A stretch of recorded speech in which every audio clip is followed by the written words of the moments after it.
You are so wonderful to me. Thanks for joining me. Today is Sunday, the 16th of August, 2 p.m. Eastern Standard Time. Why do I say that? And by the way, the cat is awake and welcoming. It's because every Saturday and Sunday, every weekend, we do a live at 2 p.m. Eastern Standard Time. Saturdays are more educational, real-time examples. Lately, I have been doing analyzation, where I analyze not just the prose, but the writing and the invisible stuff, and show you how to develop, edit your own stuff. But every Sunday, as you know, is Write a Book with me from concept to completion. We're on episode 84. Wow, we're getting up there. It's so crazy. We got a lot, you know. We're gonna be doing it, but if we have to, um, sorry, walking comes out sometimes. Let's say hello to everyone real quick. Hey, Flowers, nice to see you. Very good, very nice. Little Hand, excellent. Chris, hello. And of course, we've got SB. Nice. What's up, SB? What's up? All right. If you don't know, we're going to get right into it. What I do is I write a book in real time. If this is your first time ever oh, look who it is. Ciao, Bella, mia amica. If you don't know, it's your first time ever being here, I'm crazy. But I've been writing a book for 84 episodes. This is the 84th episode, and we are officially on the 10th step, which is write a draft, prose, dialogue, immersion. However, if you don't know, this is just my writing process. I am not doing the series to tell you how to write. I'm just showing you behind the curtain so you have options and you can see the process. If you go back to the beginning of the series, boom, you'll see all 9 steps. We did them all. We did them all. Except for Alpha. You know, we're not going to wait for people to read. We'd be here forever. Anyway, my point is I basically write an hour every Sunday. So 84 episodes, 84 hours. This is less than a month's worth of writing. Why do I say that? Because you should be writing every day. All right. When we get into it, I do not really care about my prose when it comes to the first draft, but I do write prose. I just try to get it out. You'll see there's lots of notes, etc., etc., etc. What I'm doing, and this is for the people who've never seen the show, what I'm doing is I'm basically taking my zero draft outline, which is all these bullet points, and I'm just writing these bits out into prose. Yeah, it's very simple, very easy.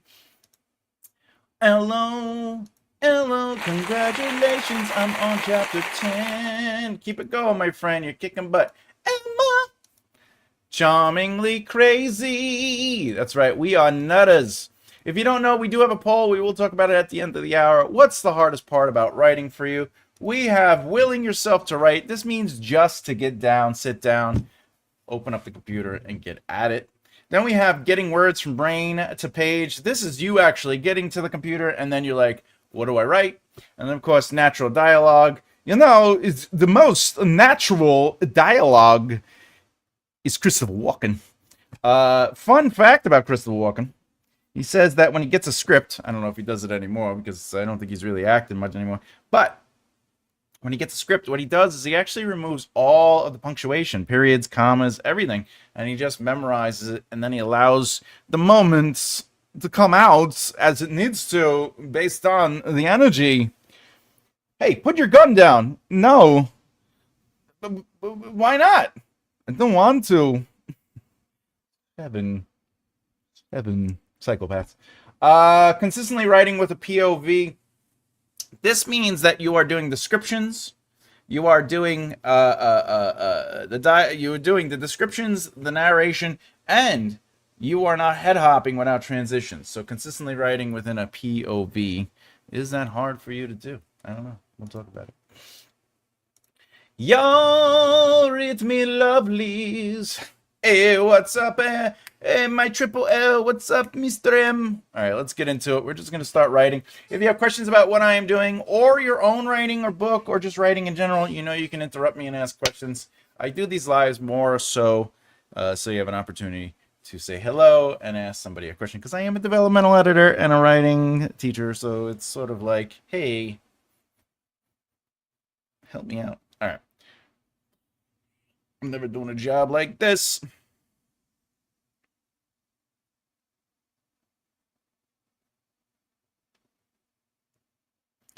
All right. I'm never doing another job like this again.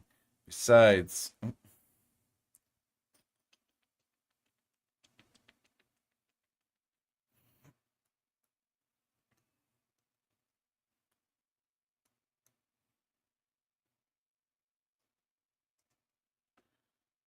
this one was a bit more trouble. You said it was for blank, and we both know he doesn't own blank company.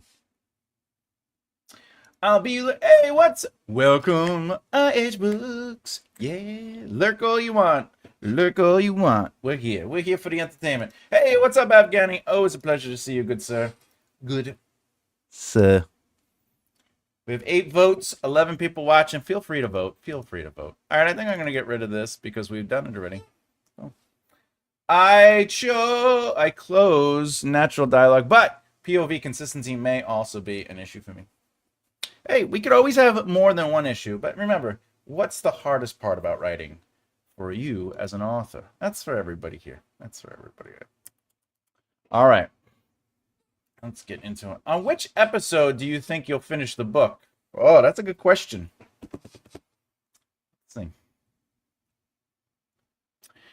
I am not going to be taking a break, and I will be taking notes. This one we're actually going to skip, so I'm going to do one of these. And we obviously are not doing beta readers.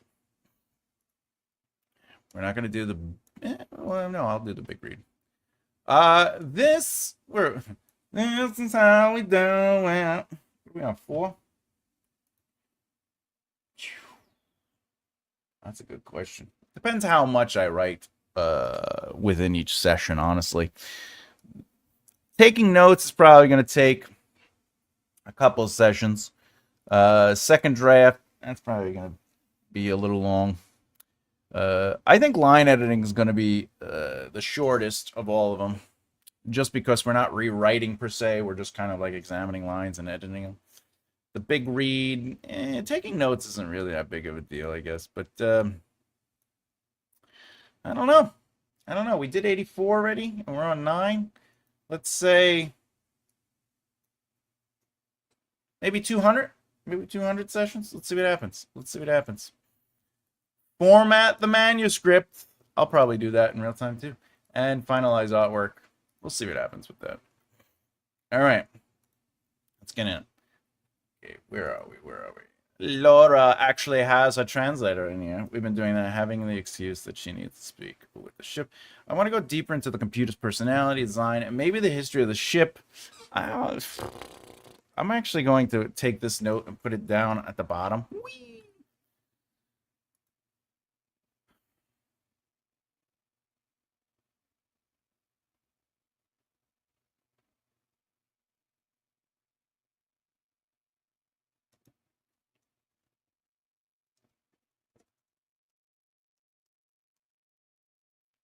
All right.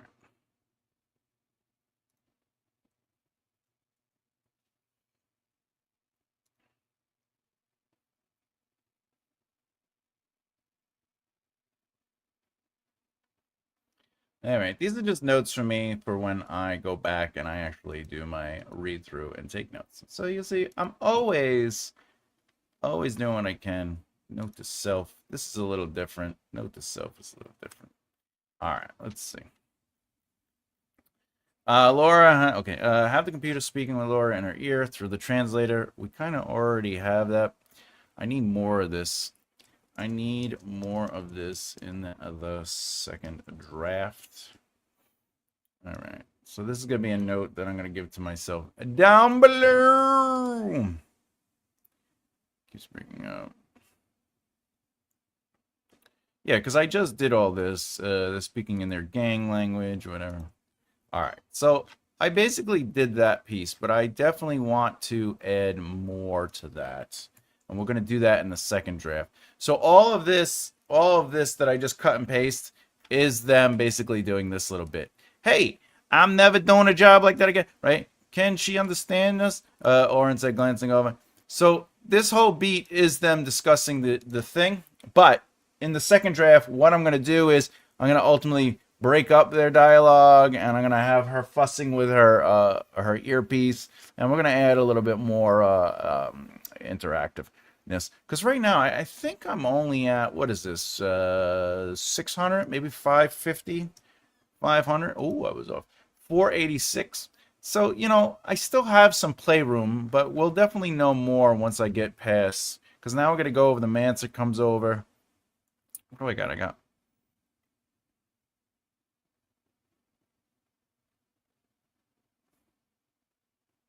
got 2, 3, 4, 5 big beats. All right. Oh, we got at 6.5 words per session. Can you guess which one I chose? Consistently writing within Christopher Walken's what? Getting words. Now, M, just as a curious question, is it 6.5 word? I know you're making a joke, but is it low word count because you're trying to write the best, most accurate words? If so, may I suggest just sort of writing out the moment and then using your second, third, or fourth draft to ultimately layer and elevate what you have written. So instead of trying to sit here and go like this, where I'm like, Mancer came over, and it's in there and go, Mancer strutted over, his shoulders moving in a seductive and smooth trance. And it's like, no, wait, Mancer strutted toward me, his shoulders moving in a seductive, he had me before he even reached me. His words, I could feel them coming to his lips. Those lips. And then going back and being like, well, that's actually not too bad. It's not too bad though. But what I'm saying is, like, are you doing that? Are you just sort of like just trying to, and then going back his words? I could feel, you know, instead of feel, his words.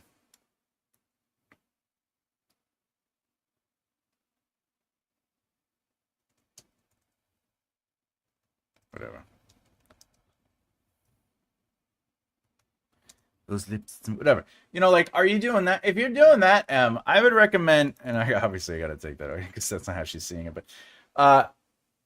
if that's how you're seeing it, what I would recommend is just going, Mancer, you know, came over to me. You know, or Mancer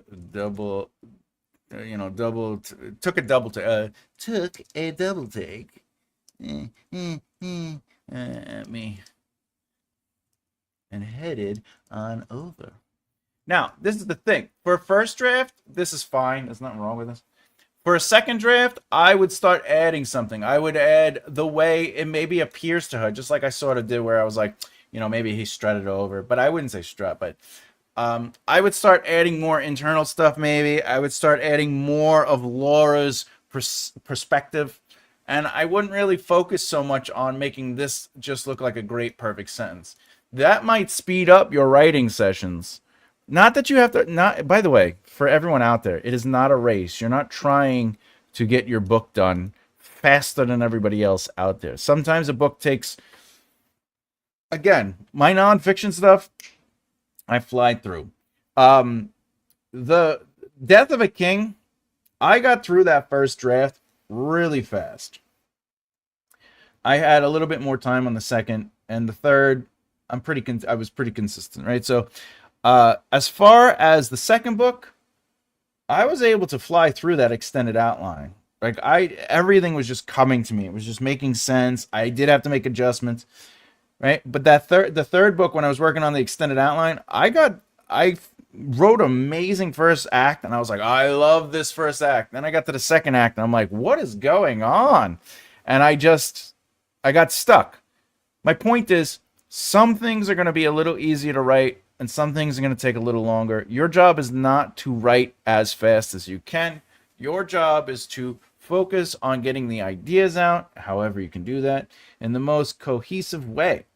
Whether the writing is great or not doesn't matter. It does not matter. And the reason is, and I can make a Twilight joke here, and I will, because Twilight was published as is, and there's just something deeper to Twilight that really connected to all the kids, right? But my point still stands. The first thing anyone writes is not going to be the thing you publish. It shouldn't be. So don't worry about it being perfect, great, beautiful. Don't worry about getting every. Because sometimes it's not about the best words, it's about the right words. And those right words may not be found until your third or fourth draft, once you start articulating a character's true voice. So keep that in mind. I hope that helps them because, I definitely want to see you getting your books out. You laughing at that example? It's strutted. It's strutted. I'm glad I'm not the only one who reads out loud. Oh, yeah, yeah. I very much do. I very much do. Um, when I'm by myself, I definitely do. All right, Mansa took a double take. Is double take one word or two words? Double take or a double take? I think it's just it's just double take. All right. And head it over to me. Head it over.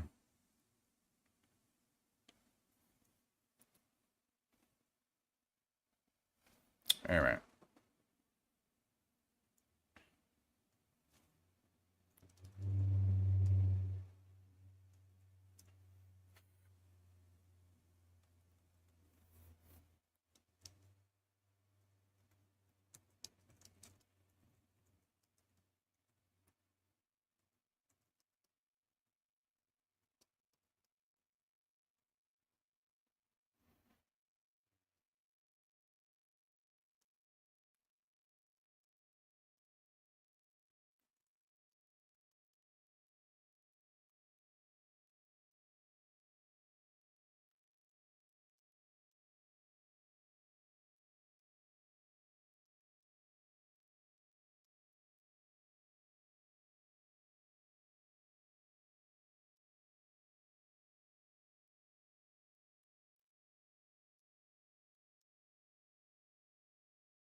All right.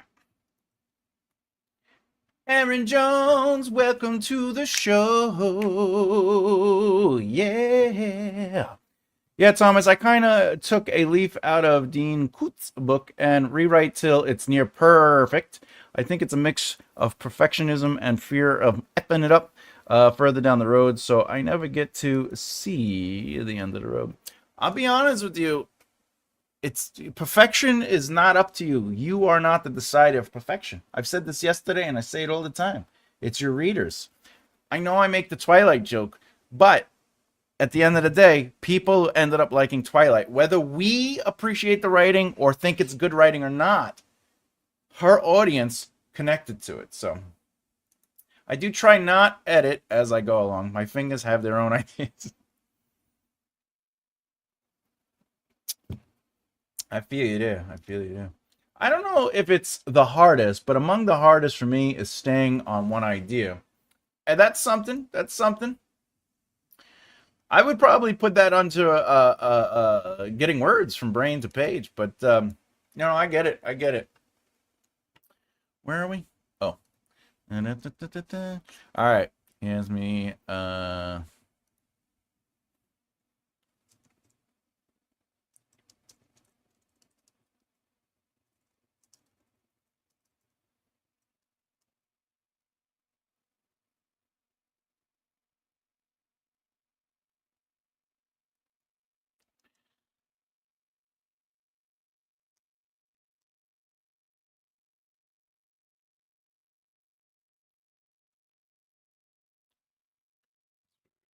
Translated.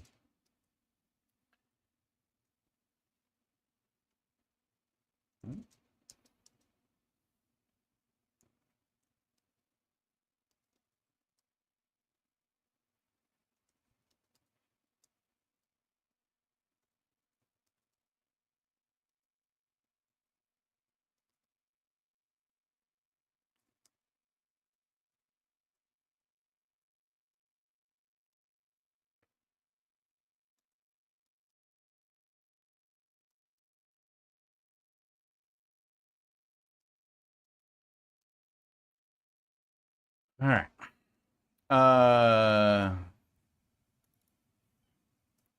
You're listening now where you shouldn't.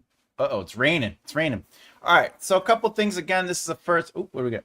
I'm writing another chapter now. It's hilarious. And a poem or two from another book. Hey, we're gonna get applause for that one. Boom, boom, boom. I love it. I love it. I love it. Congratulations, everyone. Hey, what's up, Shorninator? Good day, Thomas. And the right mindset word warriors. Warriors, come out and play. All right, so this is a first draft, and a lot of this obviously is just me writing to get it out. I'd probably change his behavior. His words oh, translating in my headset. That's important because the note is she's supposed to be making like she doesn't, but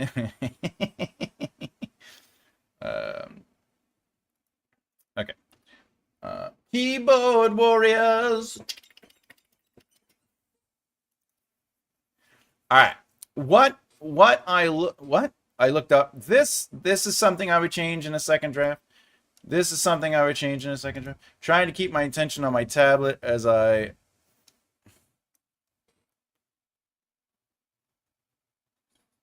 diagnosed.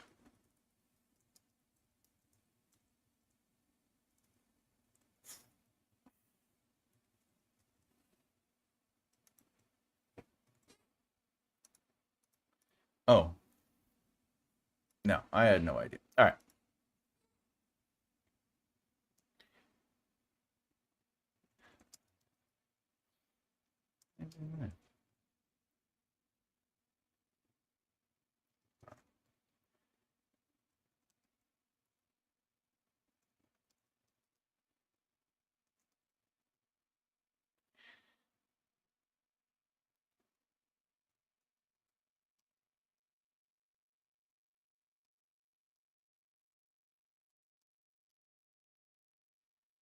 It's a bug, I said.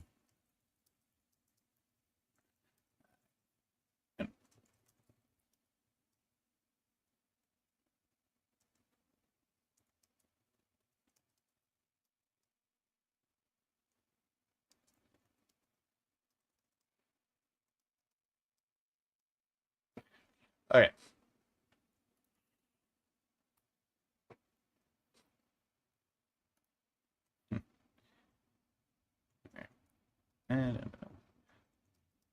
It's getting pretty stormy outside.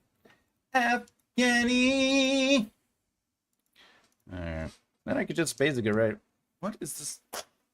I didn't get it. Yes. Crouching beside me as I don't want to drill. I want to.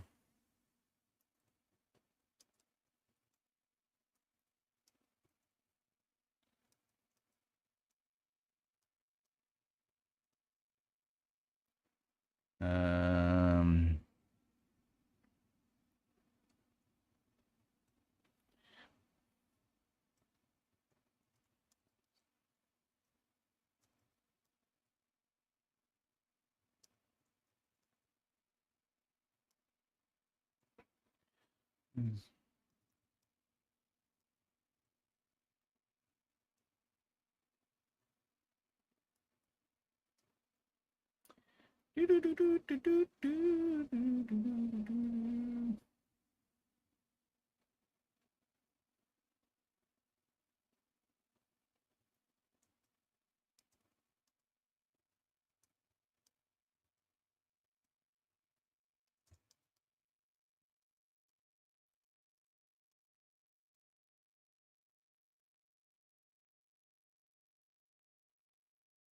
I know that I'm on chapter 10 and chapter 2, but is it okay to edit the first few chapters of my story? You can do anything you want, and the reason is because it's writing. It's a creative art. That's like somebody saying, hey, when I paint, I like to wash my brushes completely by spending hours upon hours making sure they're absolutely clean after every color use. And I don't even wipe it off. I literally go to this thing. If that's your method, it's your method. You know, don't let anyone tell you otherwise. My advice, though, is not to go back and edit while you're writing.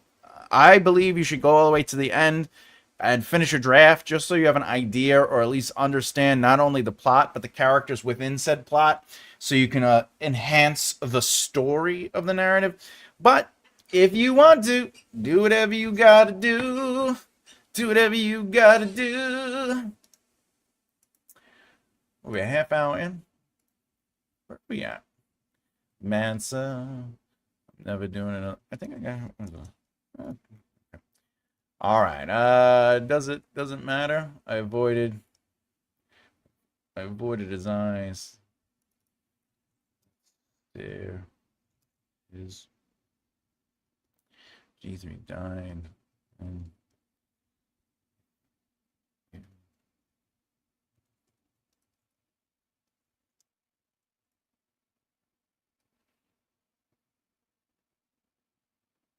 what is it?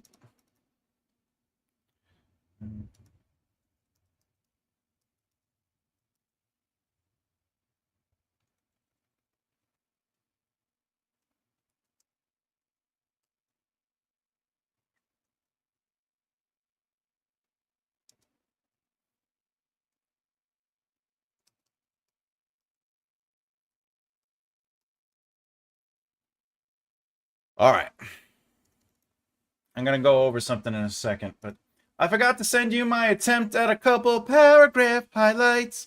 I'm really rubbish at it. I planned to send it at 5 p.m. and had a nap instead. Send it whenever you want. You know, I'll look at it. I do have a session tonight with someone, so I might not get to it until Monday or Tuesday. I do have class on Monday that I have to teach, but again, you know I will get to you because that's what I do. Yeah.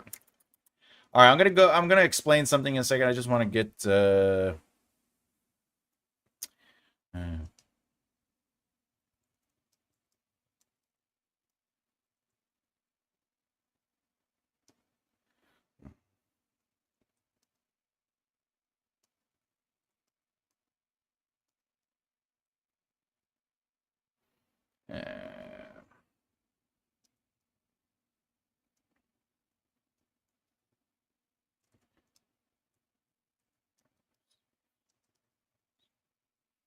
right.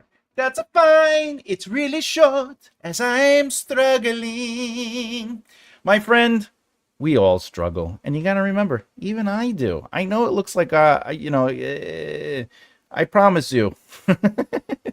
But it's good that you're asking for some input because any guidance is good guidance. Even if it's not the guidance you need, you can take it and be like, hey, wait a minute. But you should be thinking about anything, right? Right? Oops, somebody stop me. Oh yeah, the storm is coming. All right. I just want to write out this quick beat and then I want to explain something. Laura lets down her guard slightly, tells him that she's not paid off.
All right, what we got?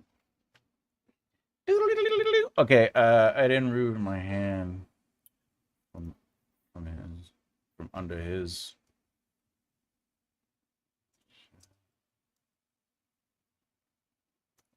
I didn't.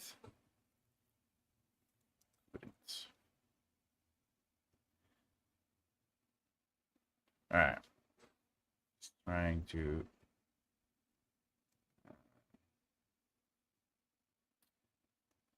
He was trying now. We're gonna get rid of was here, so.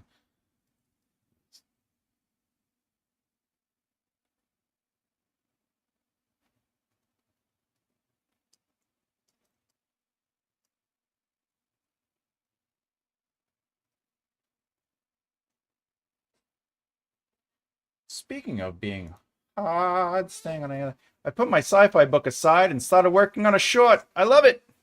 Listen, Afghani, if it makes you feel better, I'm working on several books at one time. You can do it. It is possible. It is possible. Don't let that deter you. Don't let that deter you.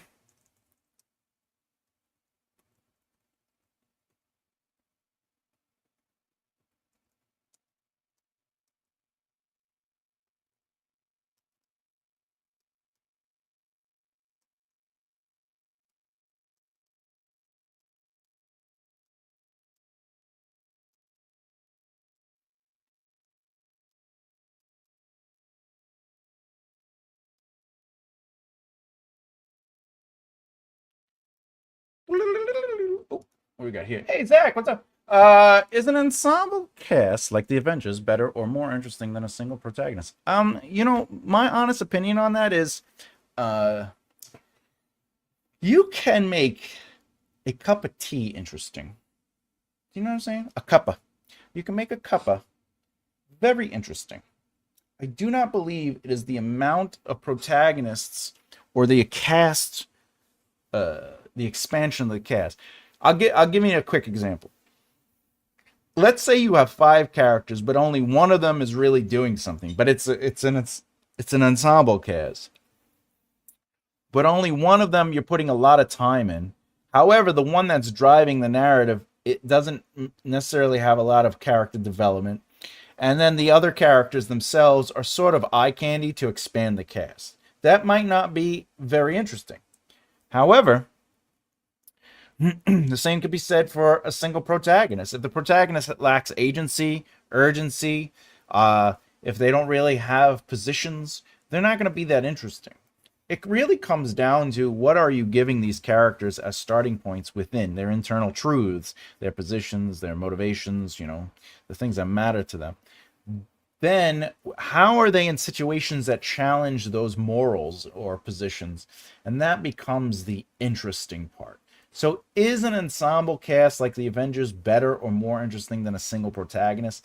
My answer to that direct question is I don't think it matters. I don't think that is the question you should be asking, because at the end of the day, Justice League was terrible. You know what I'm saying? And Justice League was technically an ensemble, but it was very poorly written. It went through a lot of rewrites. It went through 2 different directors, went through several different edits, right? The first Avengers movie, I love it. I think it's fantastic. It changed the way we look at cinema, whether you believe that or not. It did reinvent the whole concept of universal worlds. But at the end of the day, it's a pretty generic narrative. It's very basic. Bring people together, stop a world-ending event, Loki comes, defeat him. Okay? But it's the characters' dynamics and how they are growing and working towards each other. They almost all have arcs, except for, I would say, Hawkeye and Black Widow. But Thor has a little bit of an arc with Loki. Loki has an arc. Iron Man definitely has an arc. And Captain America definitely has an arc. And those two are absolutely, they're foils to one another. The Hulk has an arc. Nick Fury doesn't have an arc. But it's those elements that really build it. Now, if you compare Avengers Infinity War or Endgame to the first Avengers, Avengers looks like a pretty crappy movie, right? But at the time, I have watched that first Avengers movies more than I can count, and it ruined my Blu-ray. But because it's entertaining, like I just enjoy it. But I'm not saying it's Shawshank. Shawshank is just a masterpiece, right? I went on too long. Zach, the quick answer is I don't think that's the question you should be asking. I don't think it could go either way in reality, but it comes down to that internal truth. I hope that answers your question. And I love questions. A staff member from Fairchild Air Force Base, Jim, gave me 3 Christian fantasy books to read, but she said that I could keep them. Oh, that's very nice of her. So when I get done with the Water Air book, I'm still reading, I'll go and read them. One of them. Very cool. That's cool that somebody gave you books. You know the feeling when you basically have a movie playing in your head? It's hard to think of another idea when that happens.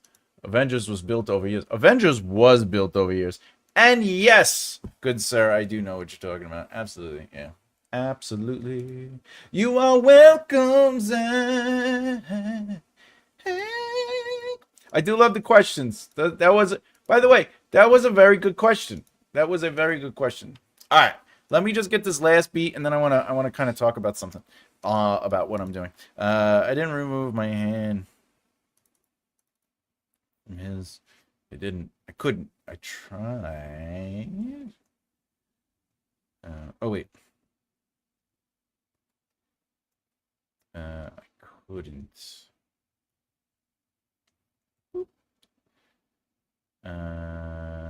From I think under his is fine. Under his, I didn't. I couldn't.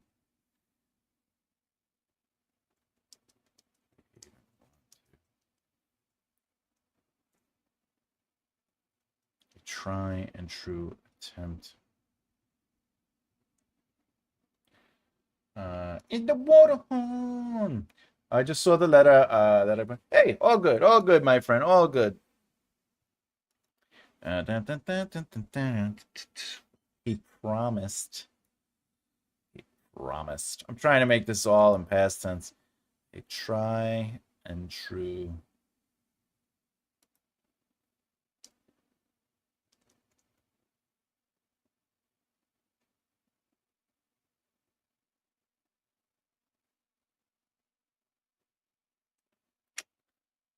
A try and true attempt to get me. Get past this?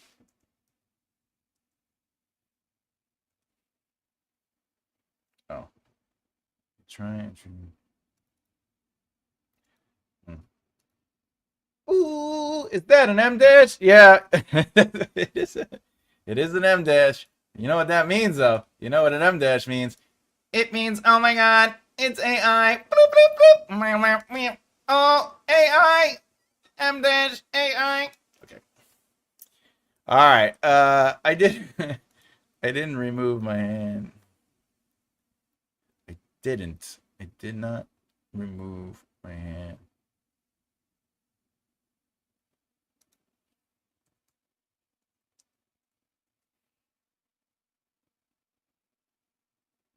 Okay.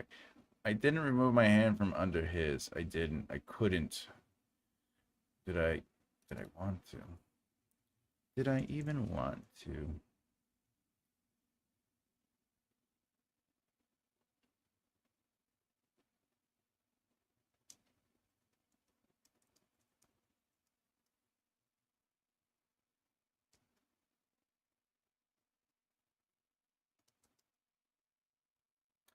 I want an attempt on it. No,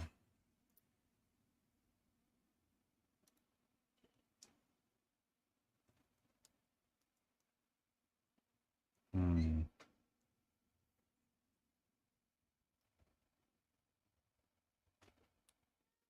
Up, up, baby.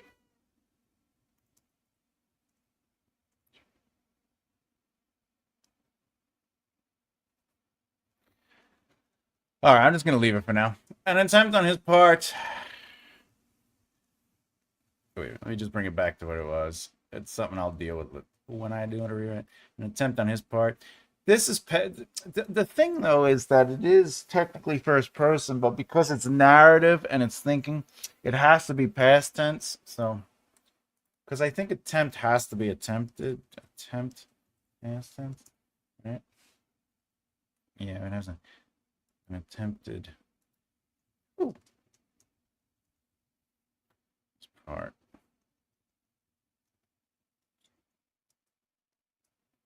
There we go. An attempted effort on his part to give me the promised, of course. He needs someone. He needed.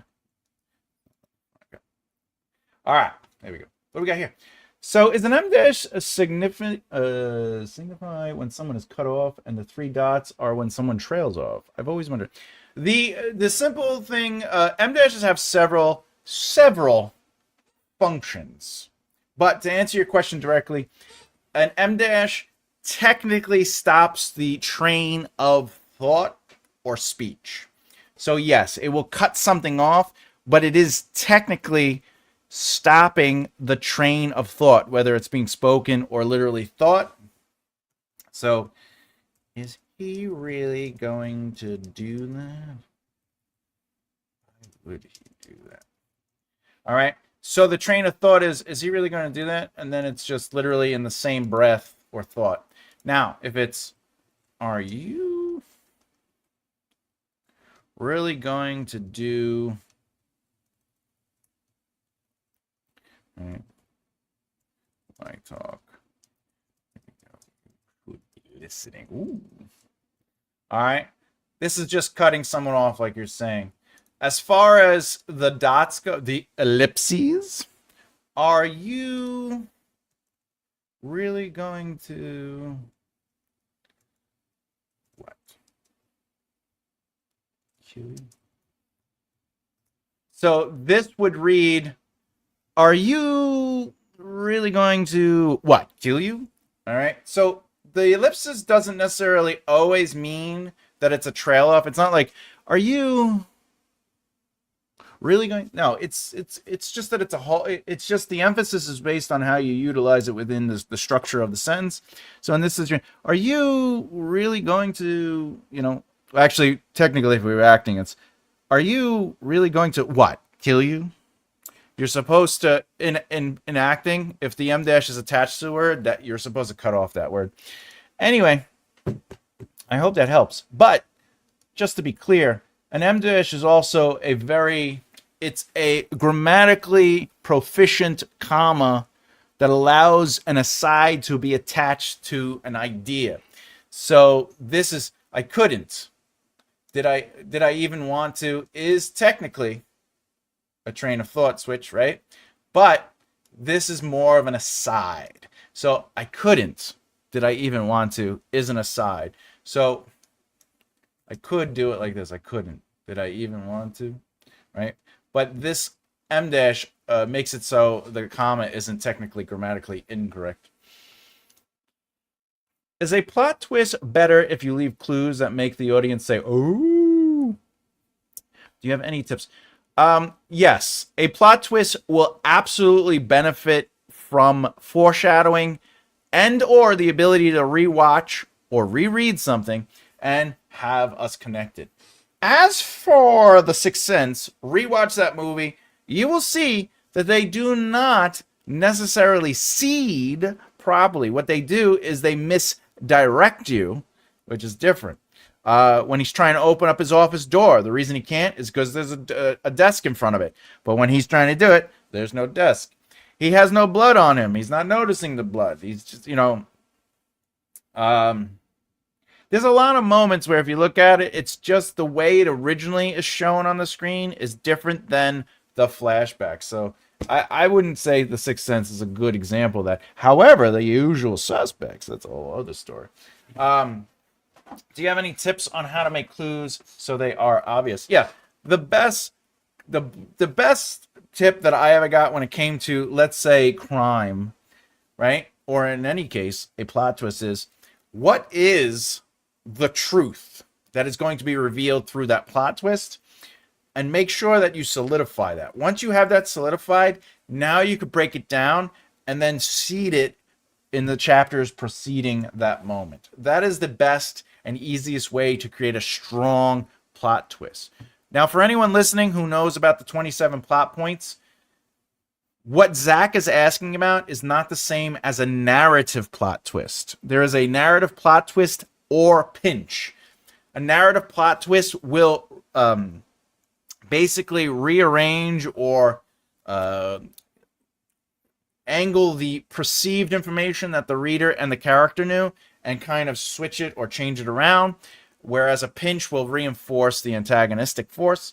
When it comes to a plot twist as a device, that's different. A plot twist can literally happen in every single scene as a device, and that just means what we knew in that instance or leading up to that instance is no longer as is. Why do I say that? Because in The Sixth Sense, the plot twist comes at the very end.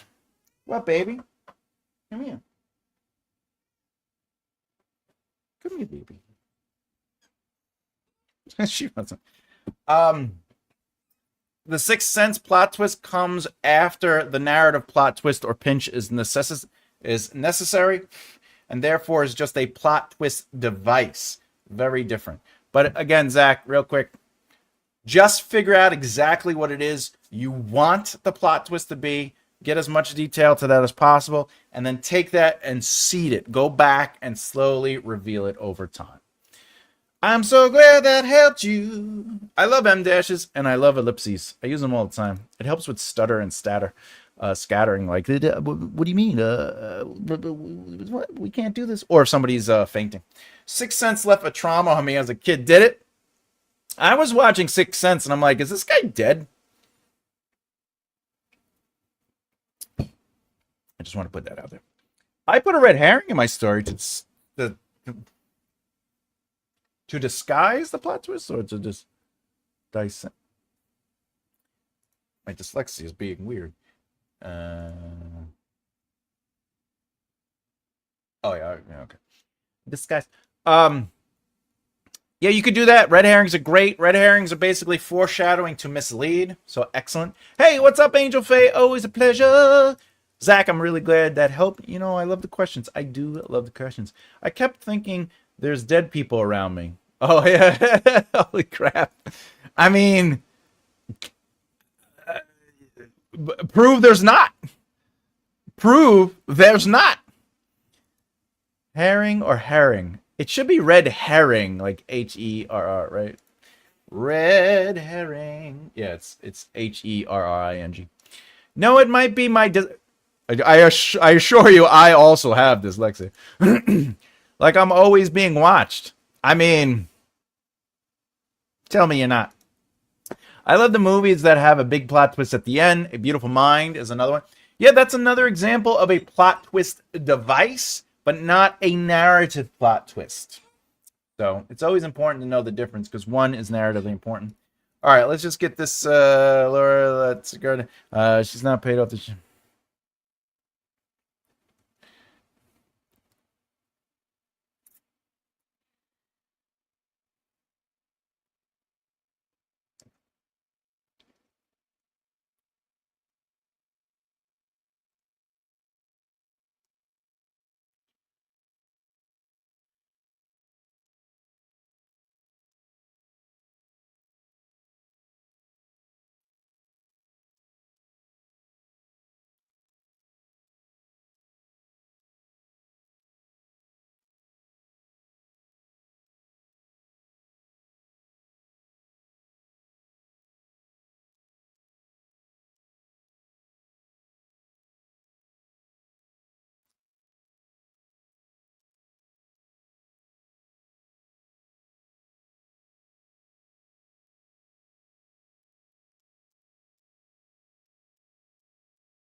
All right.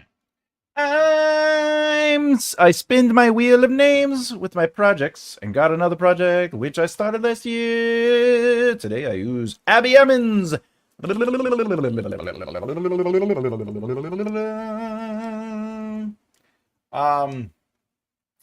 it working? How's it working for you?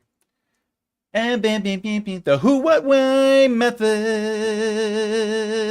for brainstorming. Also, by the way, that's awesome that you're getting stuff done here. So we're going to give you an applause for that.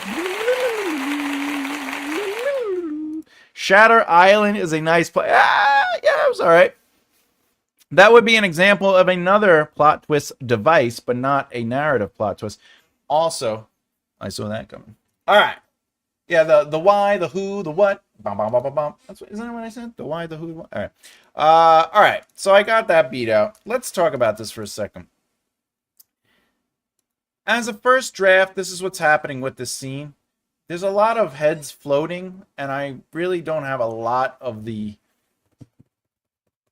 environment, right? And that's a second draft issue. So, are you okay? He asked, crouching beside me as I hit a few random buttons. On my tablet. More for show than anything important. Also, this kind of feels like she's talking to somebody in her head. So that's definitely something I try to fix as much as I possibly can. You know what I'm saying? Okay. Doesn't matter. I avoided. I could say I said avoiding his eyes, but let's just say I avoided his eyes. That stare of his.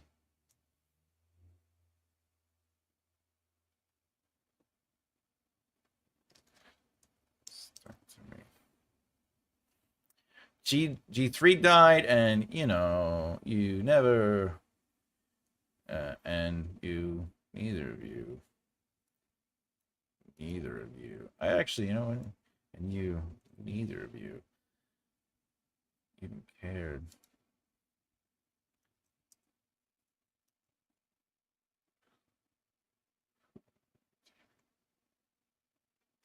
All right, and then he placed his hand on my wrist, stopping my fingers from hitting the buttons. You're gonna be safe, I promise. This is a nice little beat, though. This is a nice little beat. I didn't remove my hand from under his. I couldn't. Did I even want to? An attempt his part to get me to drop my guard. For sure.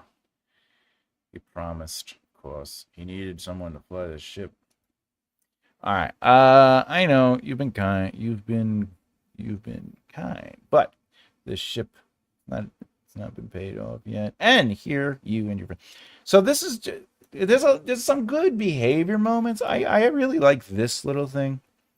I like this hand movement thing. That's a nice little beat. I'm kind of okay with the internal stuff, though. I feel like I would definitely adjust that in a second draft. But the problem is the ship sort of is vanishing. And that's my issue. And I'm not going to address it in a first draft. I'm not even caring. So what am I saying? I'm saying when you're writing your first draft, if you just end up getting into a sort of, is this the place we need to be? I think so. I hope so. Mel said, I stood at his side, her side. Okay, and then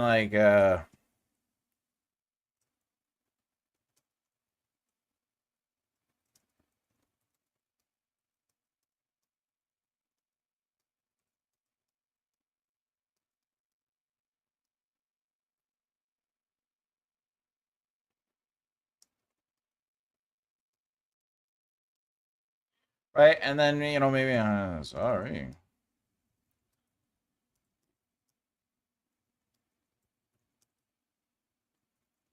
Right, and it's like hunting. No way. You said Aruba. A few other words, but for me, sun, sand, beach. Yeah, that's what I'm hunting, right? Okay, so if you end up writing a first draft that just reads like this, where it's just dialogue back and forth, do it. I would not really put a lot of concern or weight on this structure. The reason is because if this helps you just get out the words, then great. I would also say that this feels more like, I mean, there's some character moments like she's having like hunting. No way. You said Aruba and, whatever. And all other words vanished. I heard sun, sand, beach. Yeah, that's what I'm hunting, right? There's character there, sure. But at the end of the day, I would maybe have them on the beach, right? Maybe she's playing with the sand, sun, sand, and beach. Yeah, that's what I'm hunting. And then she picks up the sand and she's like, look, I found it all. Look at all this treasure, right? So,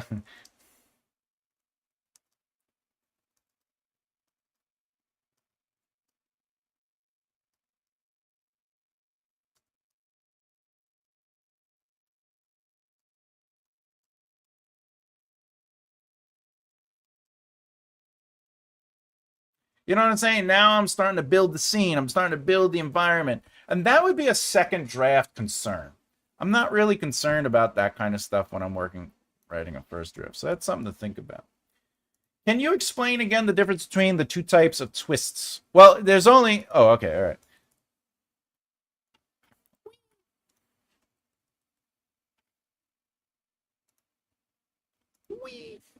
Plot twist. Oh, wait. Beep, beep. Narrative. Plot twist. Plot twist device. All right. Beep, beep. Beep. All right. Narrative plot twist is going to specifically reframe information provided to the reader and the protagonist. Okay, so you must make sure that both those people understand the information. Okay, and will directly influence the trajectory of the narrative itself. There are 3 narrative plot twists. Okay, so PP8 is the first plot twist. I'm writing fast. The first plot twist.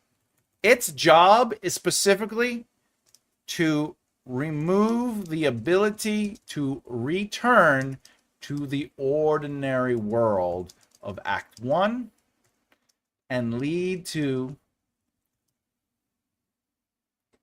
what is it? The point of no return into the new world of Act 2. Now, is this too big? Can I shrink this? I'm going to shrink this. It's too big for me. All right.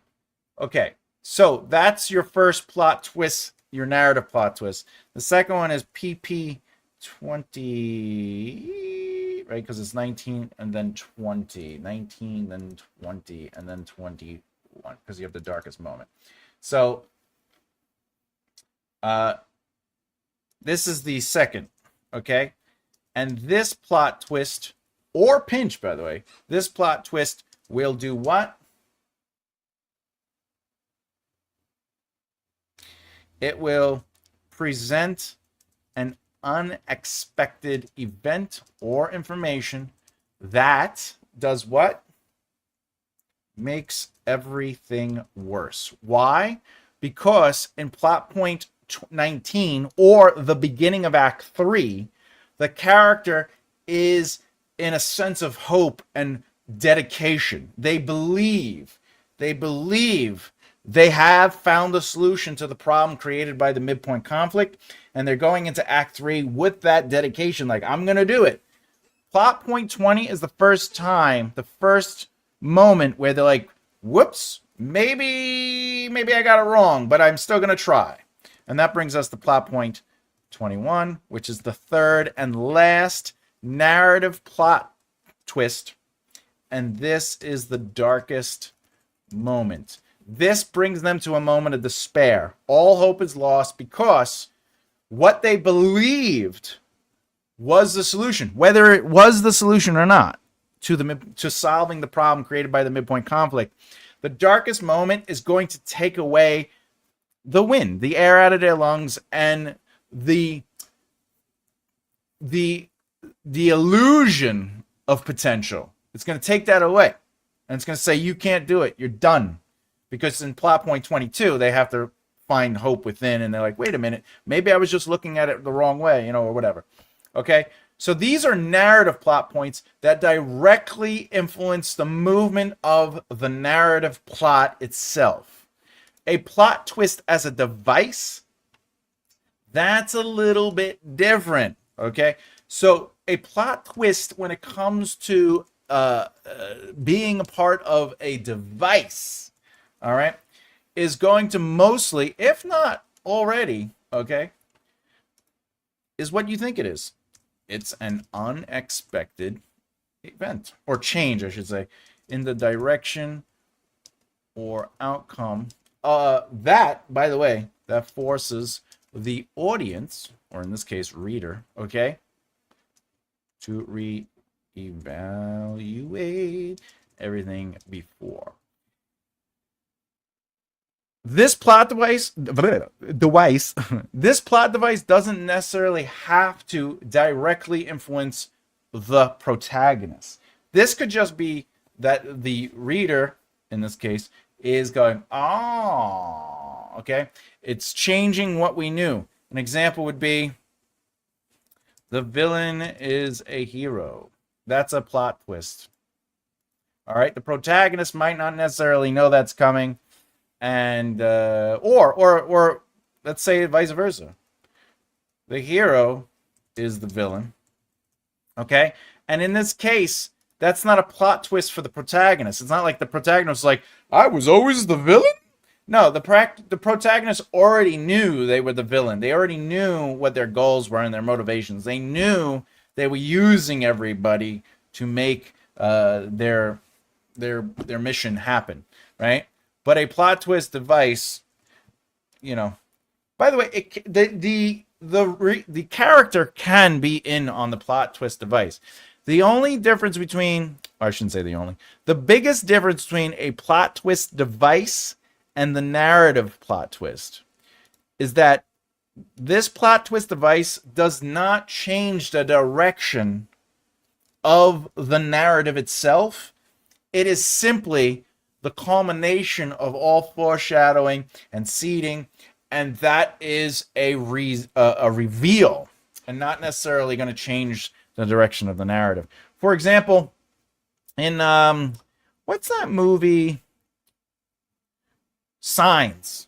When you know how the girl's putting like water down all the time, and she's just like, "Can I have a glass of water? Can I have a glass of water?" And she's just leaving the water everywhere. And then at the very end, you realize that the aliens can die from water. That's not a narrative plot twist, right? It was just, the water messes them up, and then the reader or viewer in that moment is going, that's why she's been putting the water out. Oh my God. Right? Let's be honest. M. Night's twists aren't as exciting as that. I mean, the plants are the things that's what's happening. Anyway, Fight Club is another example of a plot twist device, right? However, here's the interesting part. Fight Club actually is using it as a narrative plot twist. So once, not Durnan, but the narrator realizes that, I am the one with the altar. I'm the one, right? With the whole narrative changes, because what is he trying to do? He's trying to solve the problem. That is, I've been the one doing everything, and I have to stop it. So he's trying to find a solution to that. Okay. So that is, I would consider the Fight Club twist that he was talking to himself, the narrator was talking to himself, as a narrative plot twist, whereas the Sixth Sense is a plot twist device. All right, if you don't know. If you don't know, you don't know. Beautiful Mind is a plot twist device because all it's doing is changing our understanding of everything we've already seen, but doesn't redirect the narrative itself. We're just like, so that's the big difference. I hope that answered your question. Because again, you could have a plot twist in PP1. You know what I'm saying? Like chapter 1, you could be like, uh, you know, you could have it to be like the whole morning, me and my crew ate seeds, nibbling down, eating it all.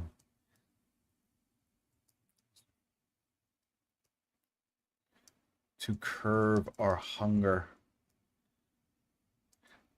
I led the team. They'd fight from time to time, trying to get all of the seeds, right? At this point, we're just reading it and we don't know what's going on. And it's like, there you are. The farmer said, picking me up off the ground. Anyway, I could actually just, I clucked,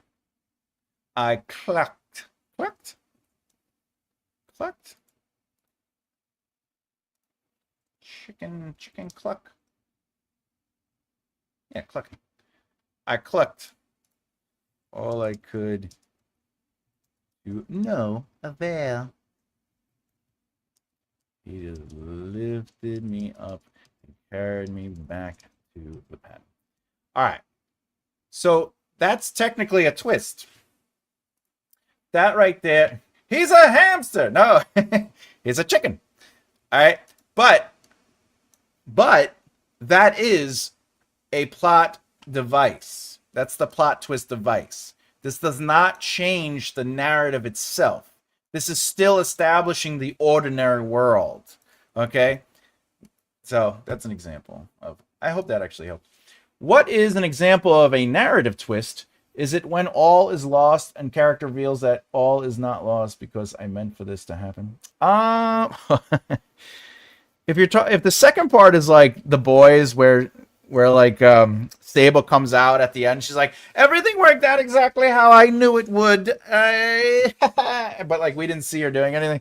No, that's not. That's just that is a plot twist. That is, but it is not narrative. It is just a bad twist. What is an example of a narrative? I think I just gave that. I definitely feel like I did that, but if we're gonna do it in written form, let's say the chicken, plot point 8. Okay. Plot point 8. So let's say the chapter is all right. Tonight was the night me and Mel would break out of this prison pen, be free of these damn farmers. Okay. So plot point 8 would be, we ran across the field and hopped over the broken chicken wire, landing on the ground, landing on the field, and running. Okay. All right. Landing on the other side and ran for our lives. Okay. Now, here is what I would call a narrative twist, right? Okay.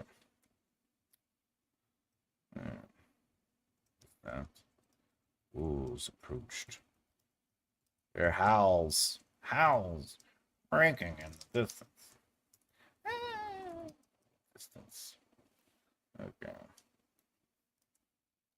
All right. I'm just writing this quick. They surrounded us.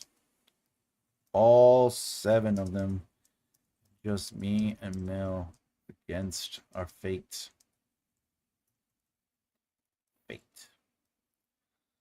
Pack leader approached, stepping closer and closer, his mouth drooling in anticipations.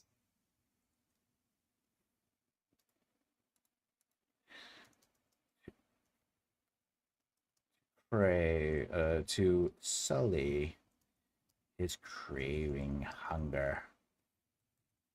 So I assumed being a chicken and all.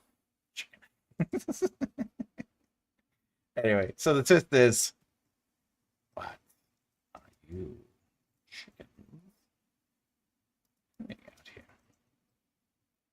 You talk. Talk.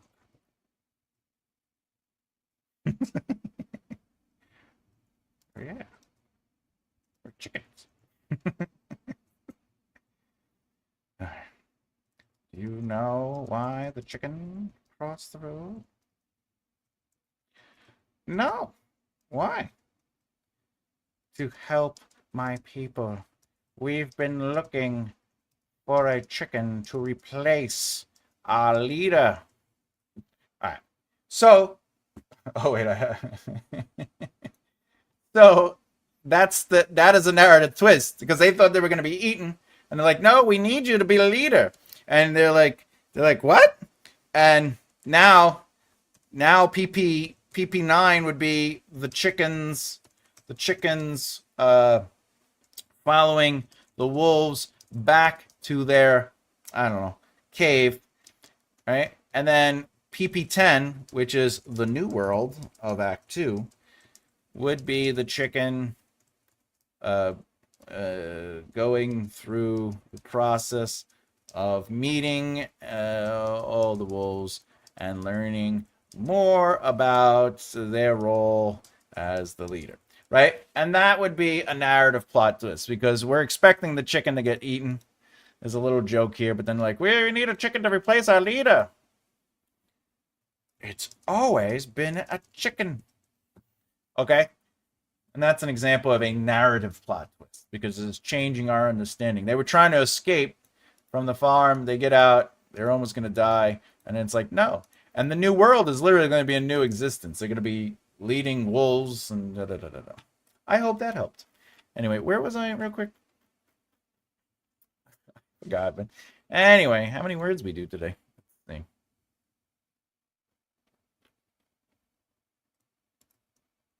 Hey, 300. That's good enough for me. All right.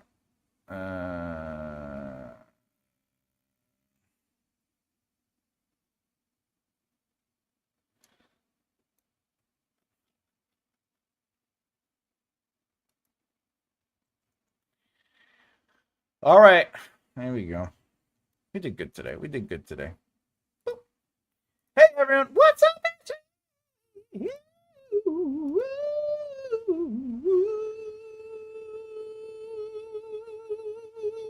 You make me want to shout. Put your hands up and shout. You did. I asked that question before Afghani answered. Oh, excellent. I hope I gave more. Hey, Ashley. One of the cats, her name is Jovi. Likes to follow me around into the bathroom, rubs herself against me, and stands on her back paws. Interesting. My face. Cats are amazing. That's all I have to say about that. I asked before you answered. Oh, I caught that. I still felt like maybe a little bit more. Hey, Afghani. Oh yeah, I actually finished the brainstorming with the now to use it to outline my narrative. I love it. I love it. I love it. I love it. I love it. Hello, Ashley. All right, let's talk about the poll. Okay.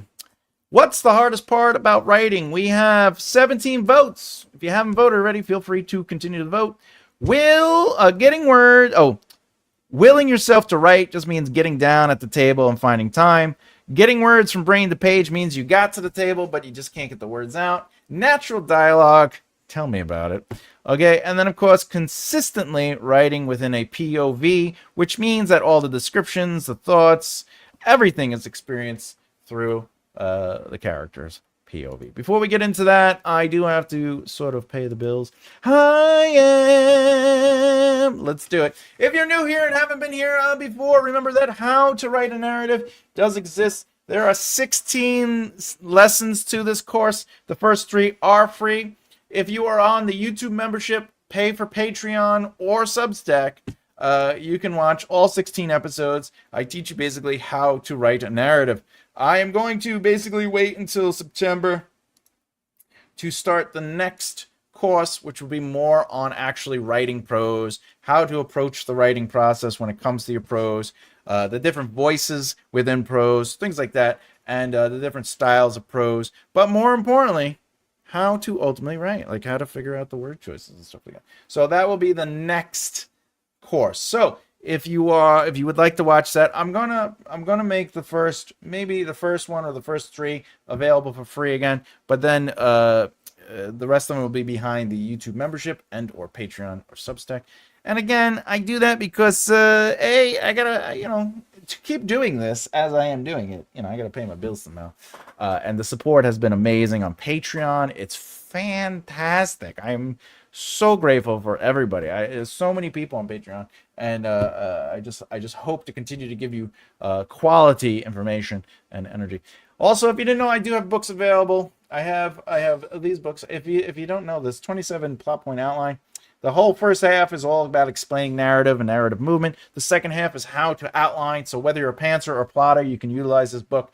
The second half does focus mostly on the 27 plot point outline, which is the plot point I always talk about on this channel. I do have Death of a King, which is my epic fantasy. You could read the 0, 1st, and 3rd draft before the polish, as well as being educated. I talk about my choices in each draft, and I also give a lesson on that. You could read that on Substack and or Patreon under the Scribe tier. And if you didn't know, I do have my 2 books available for breaking down success. The first book basically teaches you how to develop a foundation so you can then start finding solutions with your talent and creating opportunities. Book 3 will be the 3 needs of success, which is network, marketing, and practice. It will teach you how to better network, whether you're shy or not. It'll show you the value of marketing and what it truly is, and also understanding advertising. And then, of course, it will teach you what practice can do for your strengths and weaknesses to ultimately help you find success within your first 18 months of trying. That's of course if you go for it. Other than that, if you haven't done so already, please bloop the beard and bloop that like button. The algorithm loves it. It remembers you and it says, "Oh, thank you." Also, before we go to the poll, not that I have to worry about this because I already got through the threshold to have the partnership for the AdSense, but they just raised it to 8,000 watch hours. What are they doing to people? That's so crazy. That's so crazy. 8,000 watch hours. You got to do that in a 12-month period, or you got to do 10 million short form views to maintain short ads within a 90-day period. How do you get 10 million views in a? I can't even. What are you doing? Anyway, I don't know what's going on with that. That's craziness. That's craziness. Anyway, getting words from brain to page I chose because I could have the idea or notes and scenes all written out. But by the time I sit down to write, I am so burnt out from existing writing. Feels bad. I feel that. But to be fair, if you could just get the words out, don't worry about if they're good, because you should be doing great writing is rewriting. So as you're writing your next draft and your next draft, you're always going to be layering and cleaning up. So just remember that. You gotta be aware of that, my friend. You're a good writer, though. I've seen your work. I heard that today. 8,000 watch hours. Yep, all about the bucks. It is all about the bucks. Chris, good sir, on this channel, in this community, you never have to apologize for bad spelling. We're writers. Great writers have great editors. If our job was to spell correctly, none of us would have jobs, because let's be honest. All right? Every professional piece of work that I've ever handed in, whether it was a screenplay or something else, definitely went through the hands of somebody else to edit and clean it up. You are not responsible for great spelling. You're responsible for getting out the ideas. Remember, being a writer is not Sarah met Chris. Being a writer is about understanding the invisible stuff, right? great writers understand how to connect these things. They understand the why and they ask questions. Some of the best writers I knew in screenwriting rooms, they didn't write screenplays. Their job was solely to go, oh, what about this, this, and this? Or maybe we should connect this. They find the holes. Sometimes they're just punchers, where they just punch up a script. They're not necessarily able to write a screenplay from start to finish, but they could look at a scene and be like, oh, I know how to make this stronger. It's just, a writer's brain is always thinking about the stuff we can't see on the page. Remember that. Words, anyone could write words. I assure you, anyone can write words. And you might find yourself writing the best, most beautiful words, but that doesn't mean they are doing anything. And that's why we talked about yesterday. Something is happening, but nothing is happening. So don't feel bad about that, my friend. All right, into the poll. What do we got here?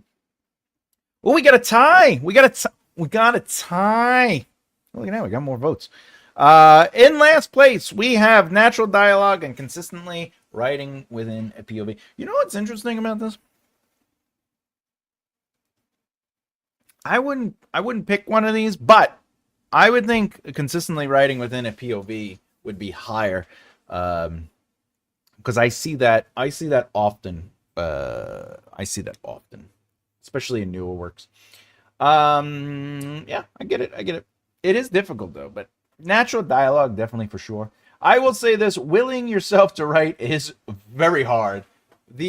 All right, so getting words from brain to page. I'm glad this is 44%. The secret to this, by the way, is to write slop. So when you can't get yourself to write, just start writing anything. For example,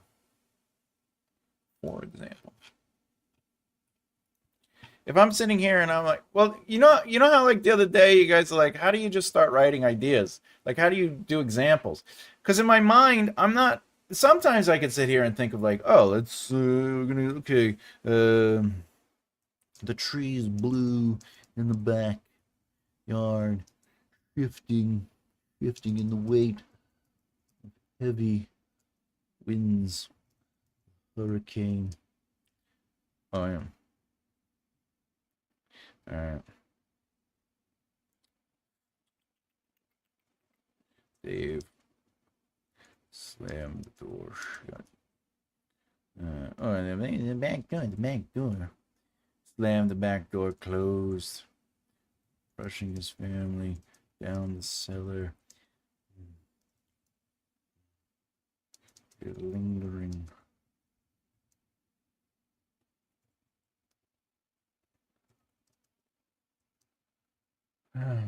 And shook the windows. Okay.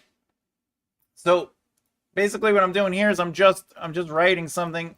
I don't even care if it's good. Right off the bat, if I go back and look at it, there's the weight of the heavy thing. This is a new movement. This is a new rushing his family down the cellar. And then I go.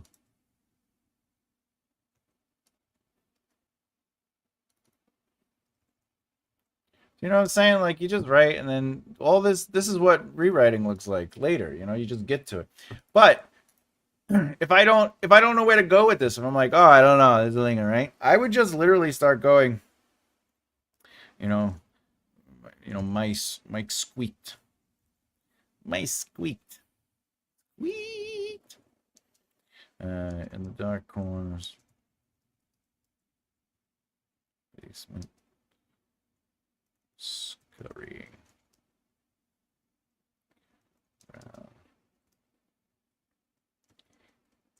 Between thunder. Lightning. You know what I'm saying? Squeal. Oh, squeak. Squeak.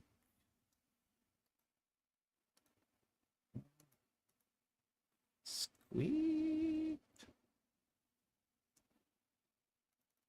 Oh, that's fine. Squeaked. My point is, if you just start writing, don't worry if it works or not. But what it does is just get your brain going. I just started writing this, and my brain is like, oh, maybe that is interesting. Maybe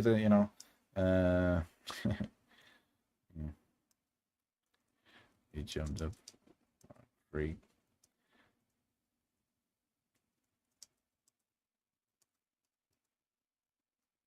The bane of his existence.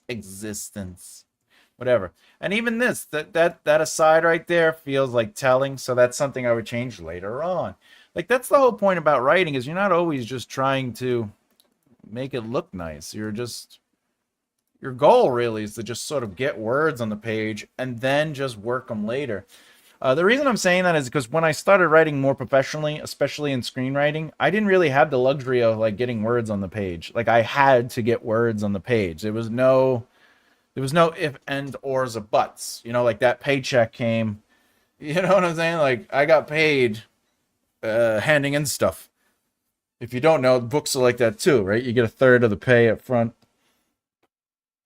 You know, and then once the book's published, you get, you know, if you're lucky, you'll get back end. But my point is, you have to find ways to sort of incite your writing process, and it's not always about, you know, oh, I got to write amazing today. No, it's just about getting your brain comfortable with just sort of like producing words. Whether those words are good or not is not the concern, and that's going to train you and give you the habit of just getting words out.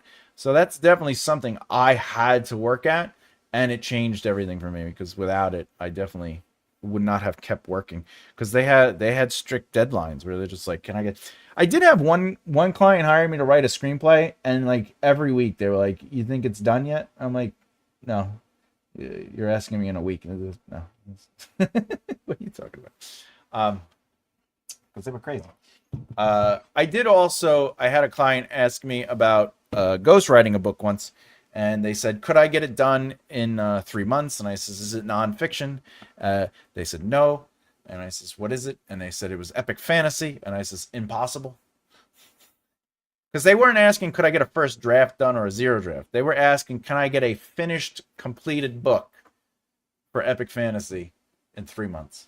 And I was like, no. And they're like, but I want to publish it by the end of the year. Good luck. Anyway. What's the hardest part about writing? Number one is getting words from brain to page. We got that done. I hope my advice helped. Hey, we got the row in the house. I chose natural dialogue on the poll, but also willing myself to write is high up there. You got to write such natural dialogue. It's so good. I will have to go back to watch yesterday's stream. I was out door dashing. Hey, quick question. Do you enjoy the door dashing?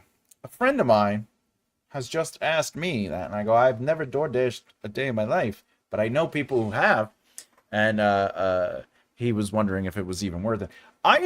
My brain says the cluster jump, so I told him, I was like, you should go to places that have high volume restaurants, or like there's a lot around there, and just sit there and then just wait and, you know, do 3 or 4 orders in a row, and then go and deliver. And it was like, I guess. Because what he was doing was he was thinking of like going, like, you know, go into a spot, and then when he gets to the spot to drop off the food, then sit in that area and wait. And I was like, I that might work too, but I don't know. I would love to know. Building time into my schedule that leaves me enough brain cells to actually write something legible is my biggest problem. I will put that on the list. I will put that on the poll. Right slop. Was that advice from AI Thomas? You need to write slop. Write that slop. AI Thomas. Yes. I chose getting words from brain to page because I just jump into writing my story instead of plotting them on... What? I chose getting words from brain to page because I just jump into... Well, okay. I feel like that wouldn't be the choice then, because if you're saying that's easy for you to do, but still, I'm trying to plan out my stories. That would work. Keep it up, my friend. Writing doesn't have to be your whip all the time. Agreed. Sometimes I use story cubes, or just read news and make a story of it. Yeah, fantastic. I am a massive advocate of don't only practice when you write, which means don't only work on your craft while you're writing your books. Absolutely. Don't you mean AI Thomas? AI Thomas. AI Thomas. Now, when I write like that, which I often do, my natural instinct is to write it there and then. There and then. My natural instinct is. Oh, you mean. Now, when I write like that. Oh, you mean when you write slapped? Yeah, just get it out. Plot twist. Dave is a mouse. I like it. Rewrite. Oh, yes. I don't agree with that method, but if it works for you and you're comfortable with it, I don't think. But you're saying it doesn't work for you. I believe you're saying you only get like a couple words out. So maybe don't do the rewrite. That's all I'm saying. Is magical realism just injecting a bit of fantasy into the narrative? How do you go from mundane to immediate supernatural without having readers scratch their heads wondering what happens? Lived in experience and seated will help that at the end of the day. If it's always present in one way or another, then that explains it. If it just comes out of nowhere, like let's say like you have up until the end of Act 1 to absolutely without a doubt explain or show that there is magic in some way or another in your world. Once you get into Act 2, you arguably can, for the first half of Act 2, suggest that now they're in a world with magic. That's fine. But after you pass the midpoint conflict, adding information that wasn't previously seeded is considered poor. You have to go back and seed it. But if you really need to know what magical realism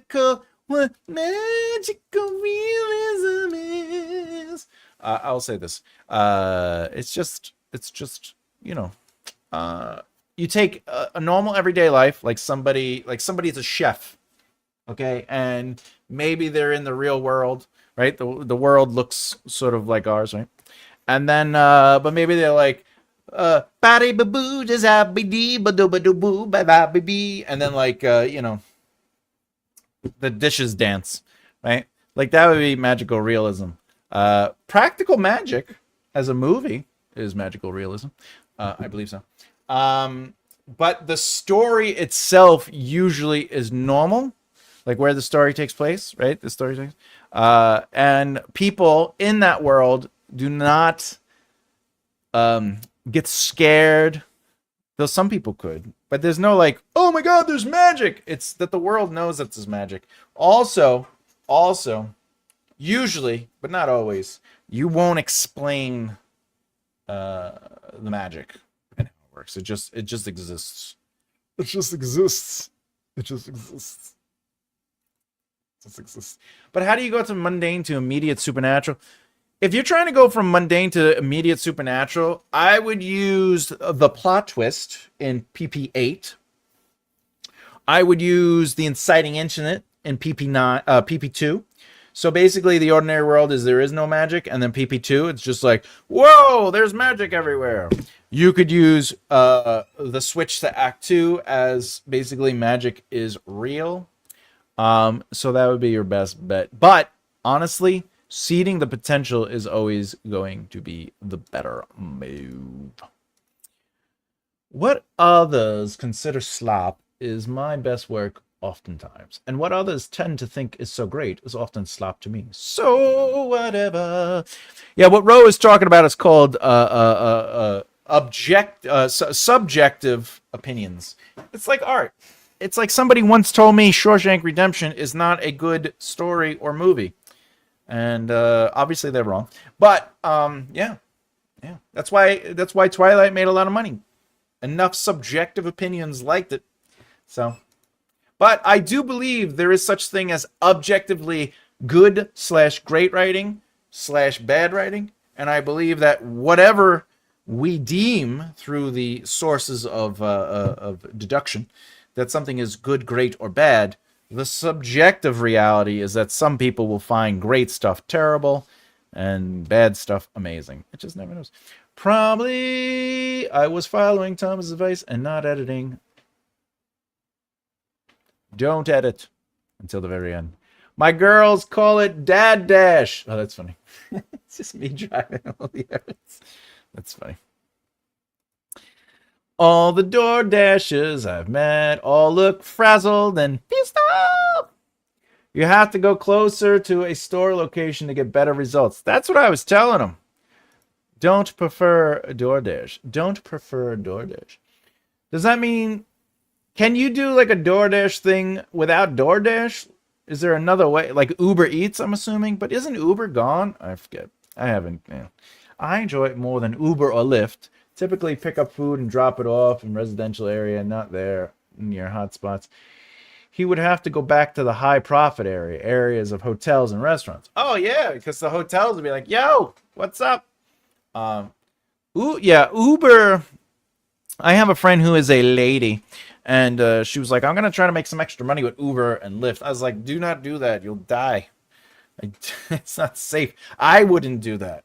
You can't trust people in your car. But the food, dropping off food and just being like, drop it and run, maybe. That's good. That's good. But picking somebody up, I don't even want to pick up people I know. I know that Abby Emmons has written her books within 3 months to. Yes, I agree that she definitely has written her books within 3 months to a week, for sure. She has said that on her videos. Yeah, absolutely.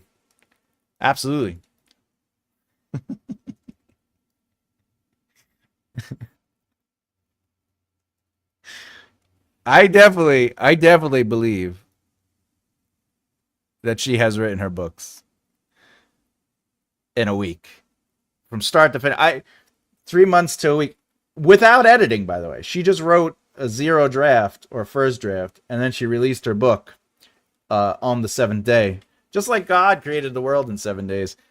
Abby Emmons definitely was like on Sunday and was like, published. There's no way. There's no way.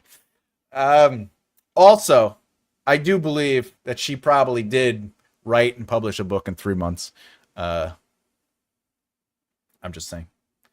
Make your story matter. She's probably talking about her nonfiction. What do we got here? The Other World. Excellent. Jesus. All right. I don't have time for that. Okay. Sorry. It don't work. I think I need to write wearing boxing gloves. It's fine.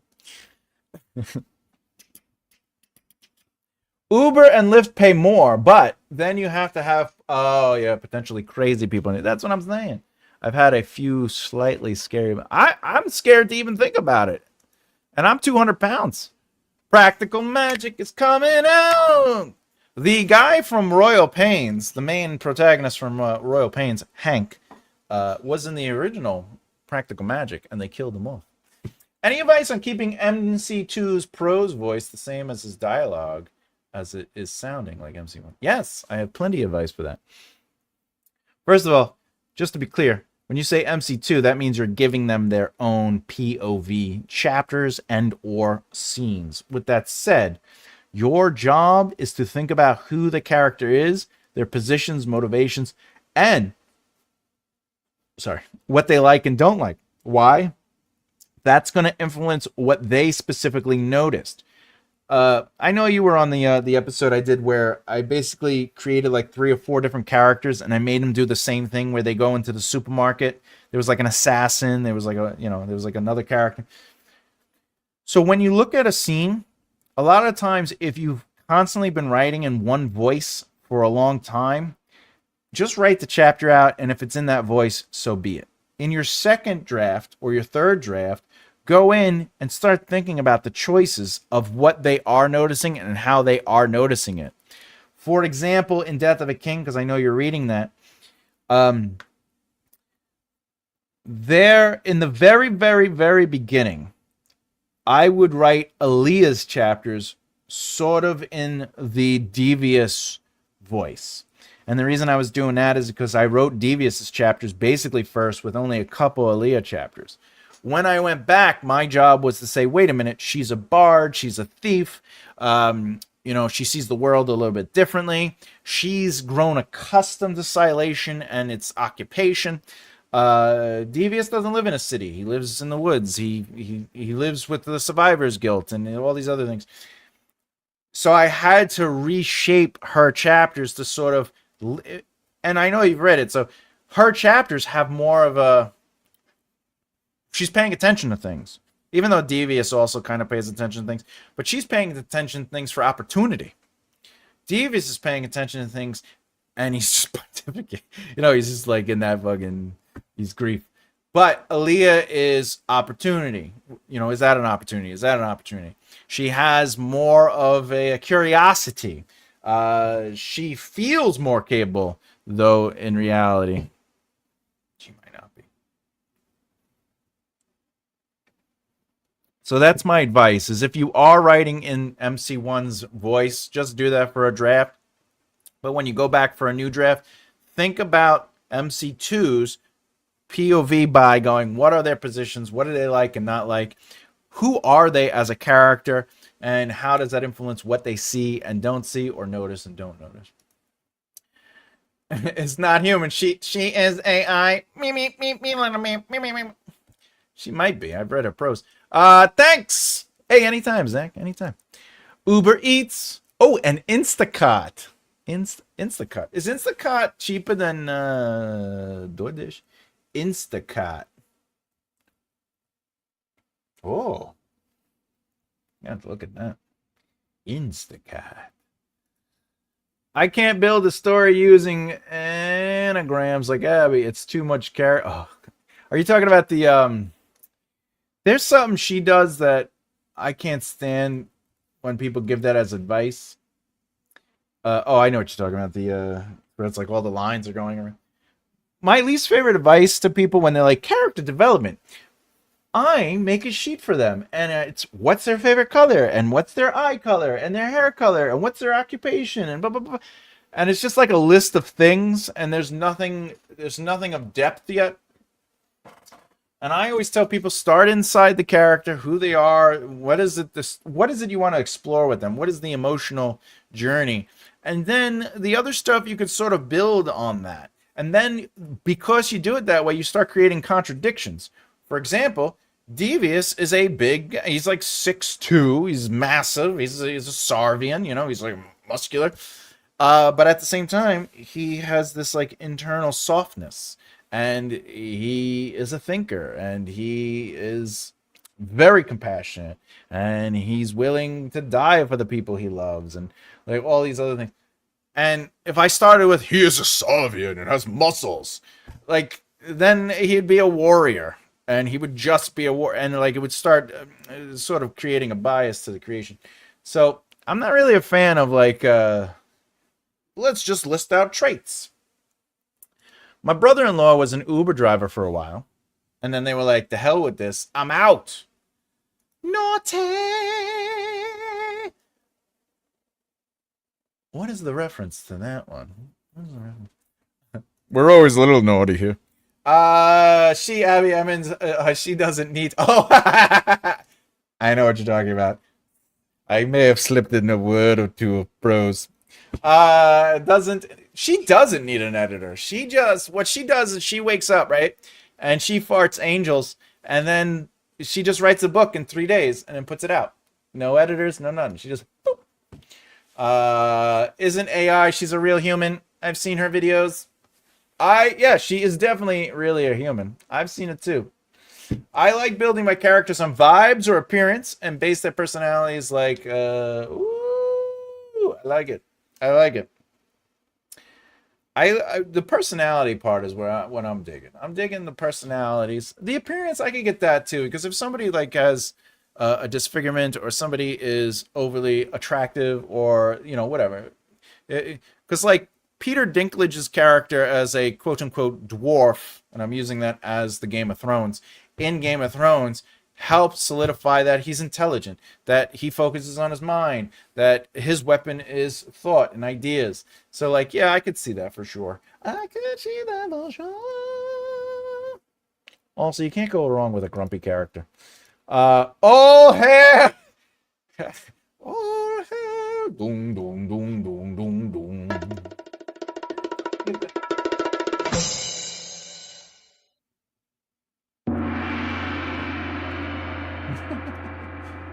I love archetypes much more than yeah, archetypes are fun. If you start with an archetype and then you sort of break it and play with it and say, wait, can I mix two archetypes? That's when you start getting into the interesting stuff. Interesting stuff. The next draft will squeeze him a bit more. I like it. You gotta do that. You gotta squeeze them a little bit. A little bit. I only need to keep track of eye color as I see my characters. Do you write down the character? Because as I'm writing, if I come up with a trait within the narrative, using the narrative, because I serve the narrative, using the narrative to just dictate their appearance, their traits. But do you keep track of it? Like I list that stuff out. I have 3, and you could write in them, but one of them has all the characters' eye color and all stuff you just said. I've tried writing them, but it just doesn't work for me. Yeah, I'm not a fan of trait. I don't. Starting with traits doesn't feel like he's a strong Italian man from Guam. Like, I don't know what that means. Like in my head, my brain just, I don't know how to write that character, you know. But I know how to write somebody who's dealing with grief. I know how to write somebody who's dealing with love. I know somebody unrequited love. Great. I know what it feels like to desire something. I know what, low self-esteem feels like. I know what breaking strides. I know what finding your stride, finding your path. I know what that feels like. I know what feeling like an outcast is, and then finding your people. Like, I know emotions, and those emotions help me to find the voice in characters. I was kidding. I wasn't.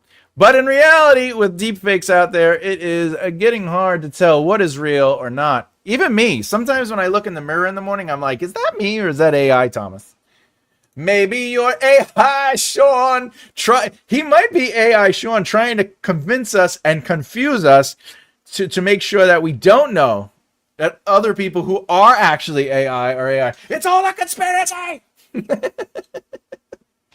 I build my characters off the backstory I know about them. Usually, info that readers never see. I love it, Ashley. I love it. And it helps me solidify why they act or react. I give you 10 out of 10 with that. That's a great approach. Fart angel. Love light and laxative. My friend took a picture of me, then made a video of me breaking it down. I don't think people say that anymore. We've got AI, everyone. AI, everyone. Boop, boop, boop, boop, boop, boop. We've got AI, everyone. AI, everyone. What's this? What's this? AI everywhere. What's this? What's this? A binary code. 100011100000100011000.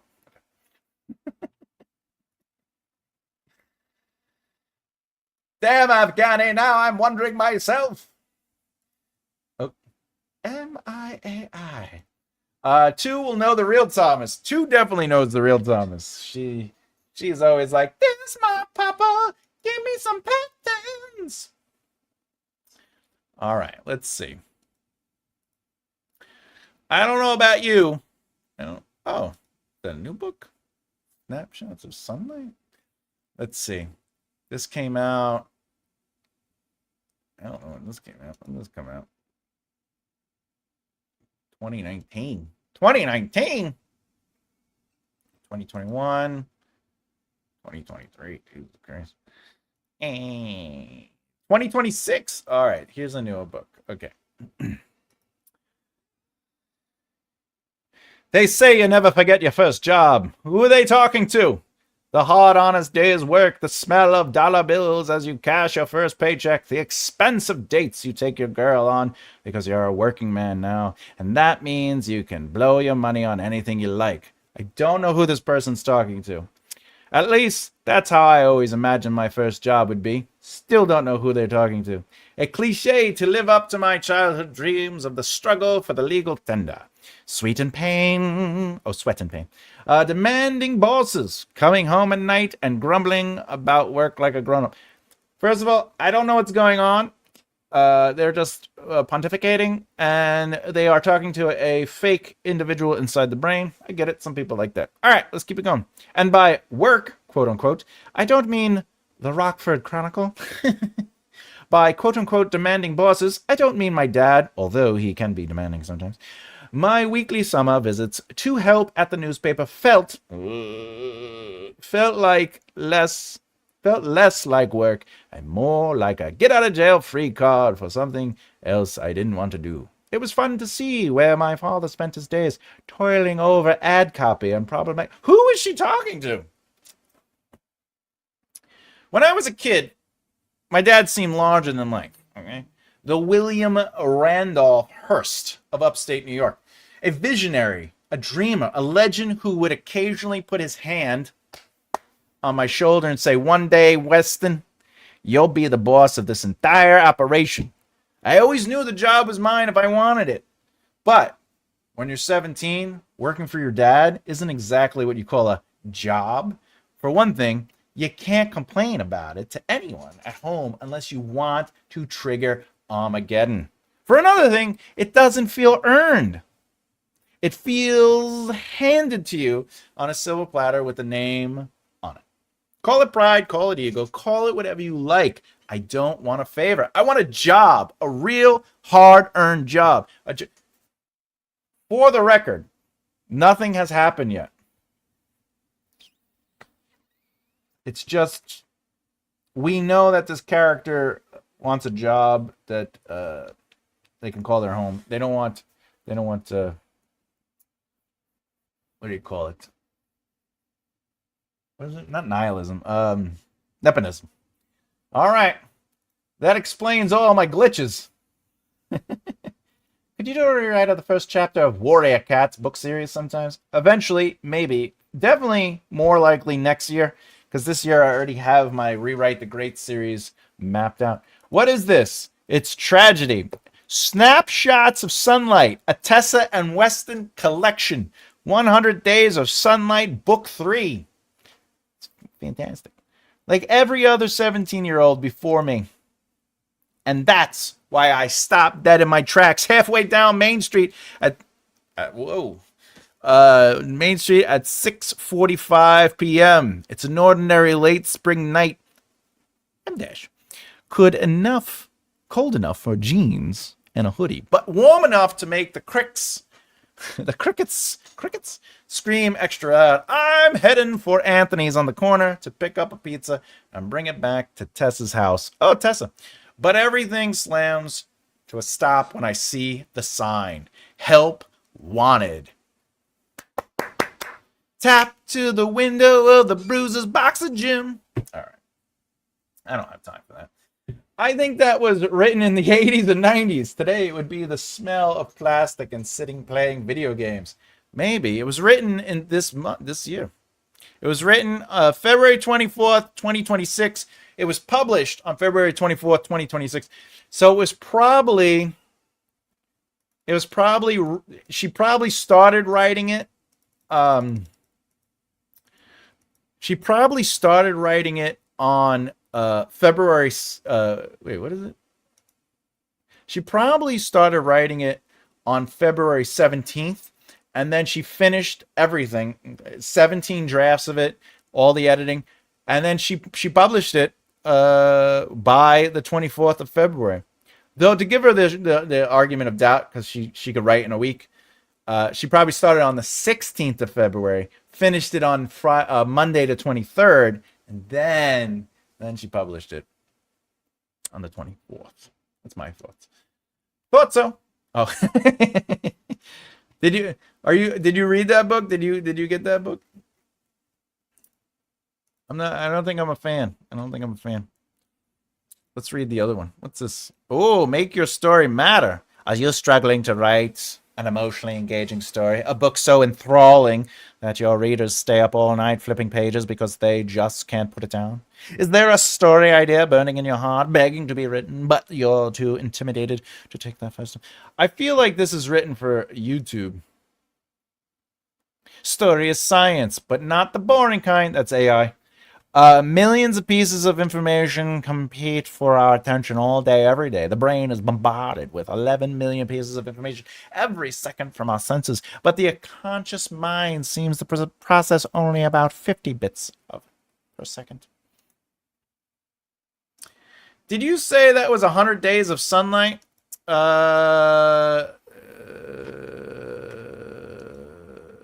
No, it's the third book in that series. Snapshots of sunlight. Snapshots of sunlight.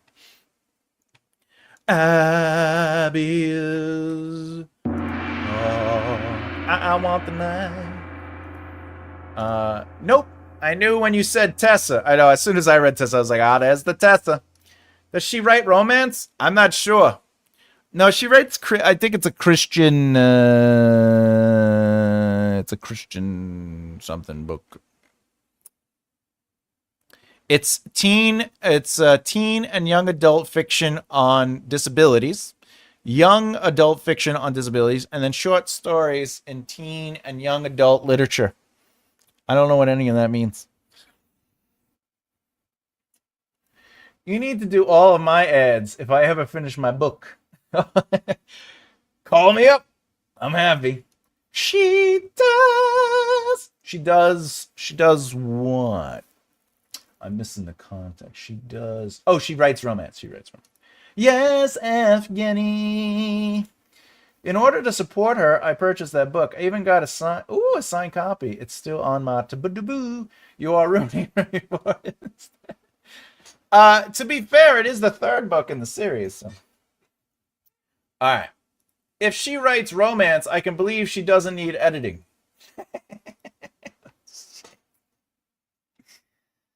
What else does she have? Let's read an older book. Well, this is 2023. This covers. My father always told me that there are two worlds, our world and the other world. Who are they talking to? Our world is simple. It is the island. It is the lighthouse. It is the endless waves of ocean stretching in every direction. It is the soft, thick blanket of... This is just words. Nothing is happening. The other world is out there, beyond the edge of the ocean. Still nothing is happening. It's exposition. I wouldn't have known it existed, and I not asked my father when I was 8 years old. Exposition. What is out there, Papa? Exposition. With a smile, he answered. More ocean, thousands of miles of it, waves and waves into infinity. Exposition. Infinity, I whispered. Infinity. Reaching my hand out as far as I could. Exposition. We were standing at the railing around the top of the lighthouse. Exposition. I spread my fingers and watched infinity fill the space between them. And what's that, Papa? That land way out there. Papa's face went pale and quiet, like the breathless calm before a storm. His sharp eyes looked past the fog to the distant shapes of islands like ours. First off, his sharp eyes looked past the fog. We are not in his head, we are in hers, so it would have to be described through her perception of it. That is a whole other world, he said, placing a weathered hand on my shoulder. Interesting. She did that in 2 books. First page. It's where most people live. Why don't we live there? Because we have our own world, little Orca. His gaze floated across the silver crest waves as they danced across the shore. The other world is full of danger and darkness. All right. I can't do it anymore. SB, I also have her on my to be read list, but I haven't gotten into it yet. It's going to be so good. Oh no, not another world. Do not ruin this for me. All right, I'll stop. What is it? It's the most amazing. It's amazing. Let's see.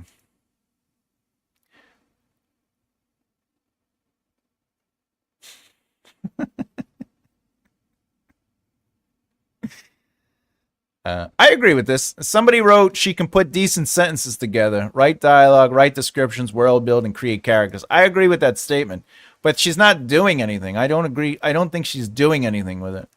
It's just words. But she always says not to let the protagonist be the punching bag of the plot. What? The protagonist absolutely can be the punching bag of the plot, but you still want to give the protagonist agency, whether.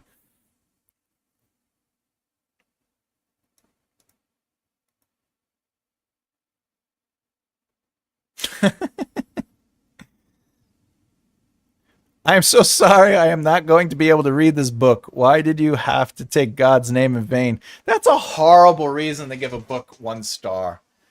That is a horrible. Just come on. I don't even have time for that kind of stupidness. It's Shutter Island, son. And we don't talk about Bruno. Face went quiet. Was it Farting Angels? Yes, it was Farting Angels. Farting Angels. It's romance, Tommaso. I know.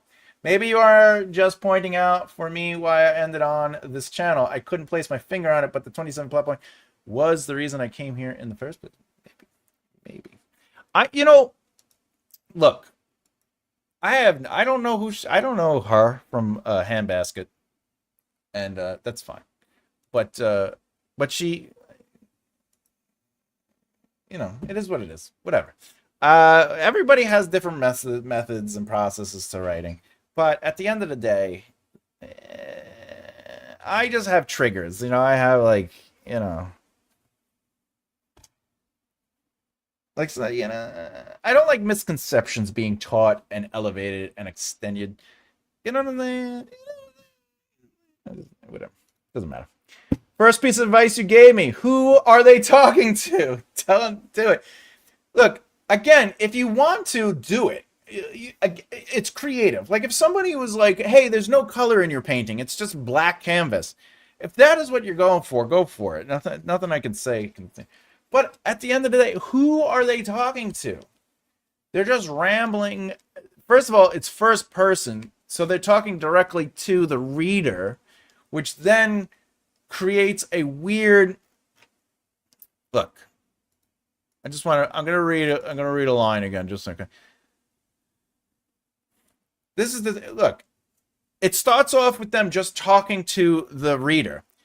A job I have to impress someone to get and work my ass off to keep, like every other 17-year-old before me. And then it jumps into movement, And that's why I stopped dead in my tracks halfway down Main Street at 6:45 p.m. It's an ordinary late spring night. Like it's starting to describe like the world, and it's like it said help wanted, taped to the window, right? Surprisingly, I've never been to this place before. It's one of those pay to be a member deals, right?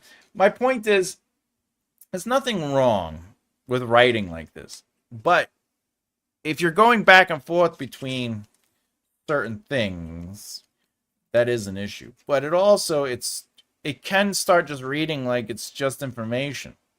I've always wanted a trainer, Bruises. Okay. All right, thanks.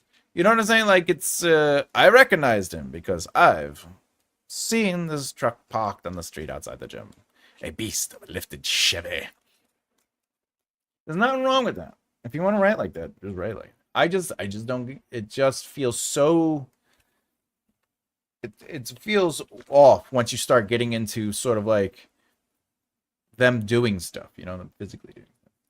When I sing, I can't hold a note, but never the right one.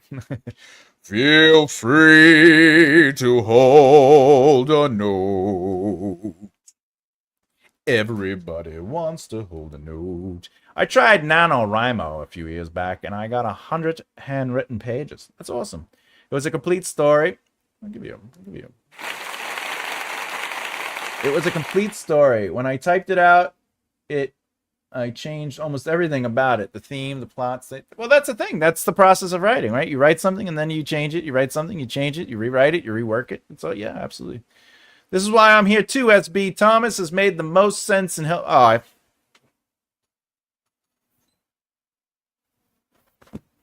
You know how I am with nice words. You're so lovely, Ashley. Thank you for that. Thank you. All I'm trying to do is give people tools and options. That's all. That's all. And remember, everything I say, at the end of the day, you can do whatever you want. If I'm like, hey, don't use the word was. If you want to use was in every sentence, go for it. My thought process on craft is just make choices. If you're going to say she was cold, you can write that. But you're missing out on an opportunity. My philosophy on craft is a missed opportunity to allow the character to make a choice or to experience that cold. That's all I'm saying when I give that advice. But, at the end of the day, yeah. Yeah, I hate those meaningless ramblings inside of the... Yeah, like, what is going on? Like, why are they... I've always thought to myself that I liked crayons, but not any crayon. You need a teal crayon to really outweigh the purple ones. And my thing is, my father used to give me the small package, and my mom would give me the 124 package. And I always thought to myself, is my mom giving me more options than my father? Or was my father helping me really make the most out of my limited options in life? Or did he think I had limited options? Anyway, I'm walking down the street here, and a car passes by. And I really like ice cream. Ice cream has always been the thing that made me wonder more about staying a young kid. Yeah, I'm 17, but who doesn't like ice cream for dinner? Like, not that I was just reading that, but I'm just saying that's what it sounds like. It's just... No. Before, when I said the other stuff, with the gym, the boxing gym, and the I'm walking my tracks halfway down Main Street. Yeah, that was Abby. My mind was wandering a bit. Mine is always wandering. It's okay, just say it. It grinds. It definitely grinds my gears. It grinds me gears. Yes, Sean, it was. I stopped reading it. What are you talking about? It grinds me gears.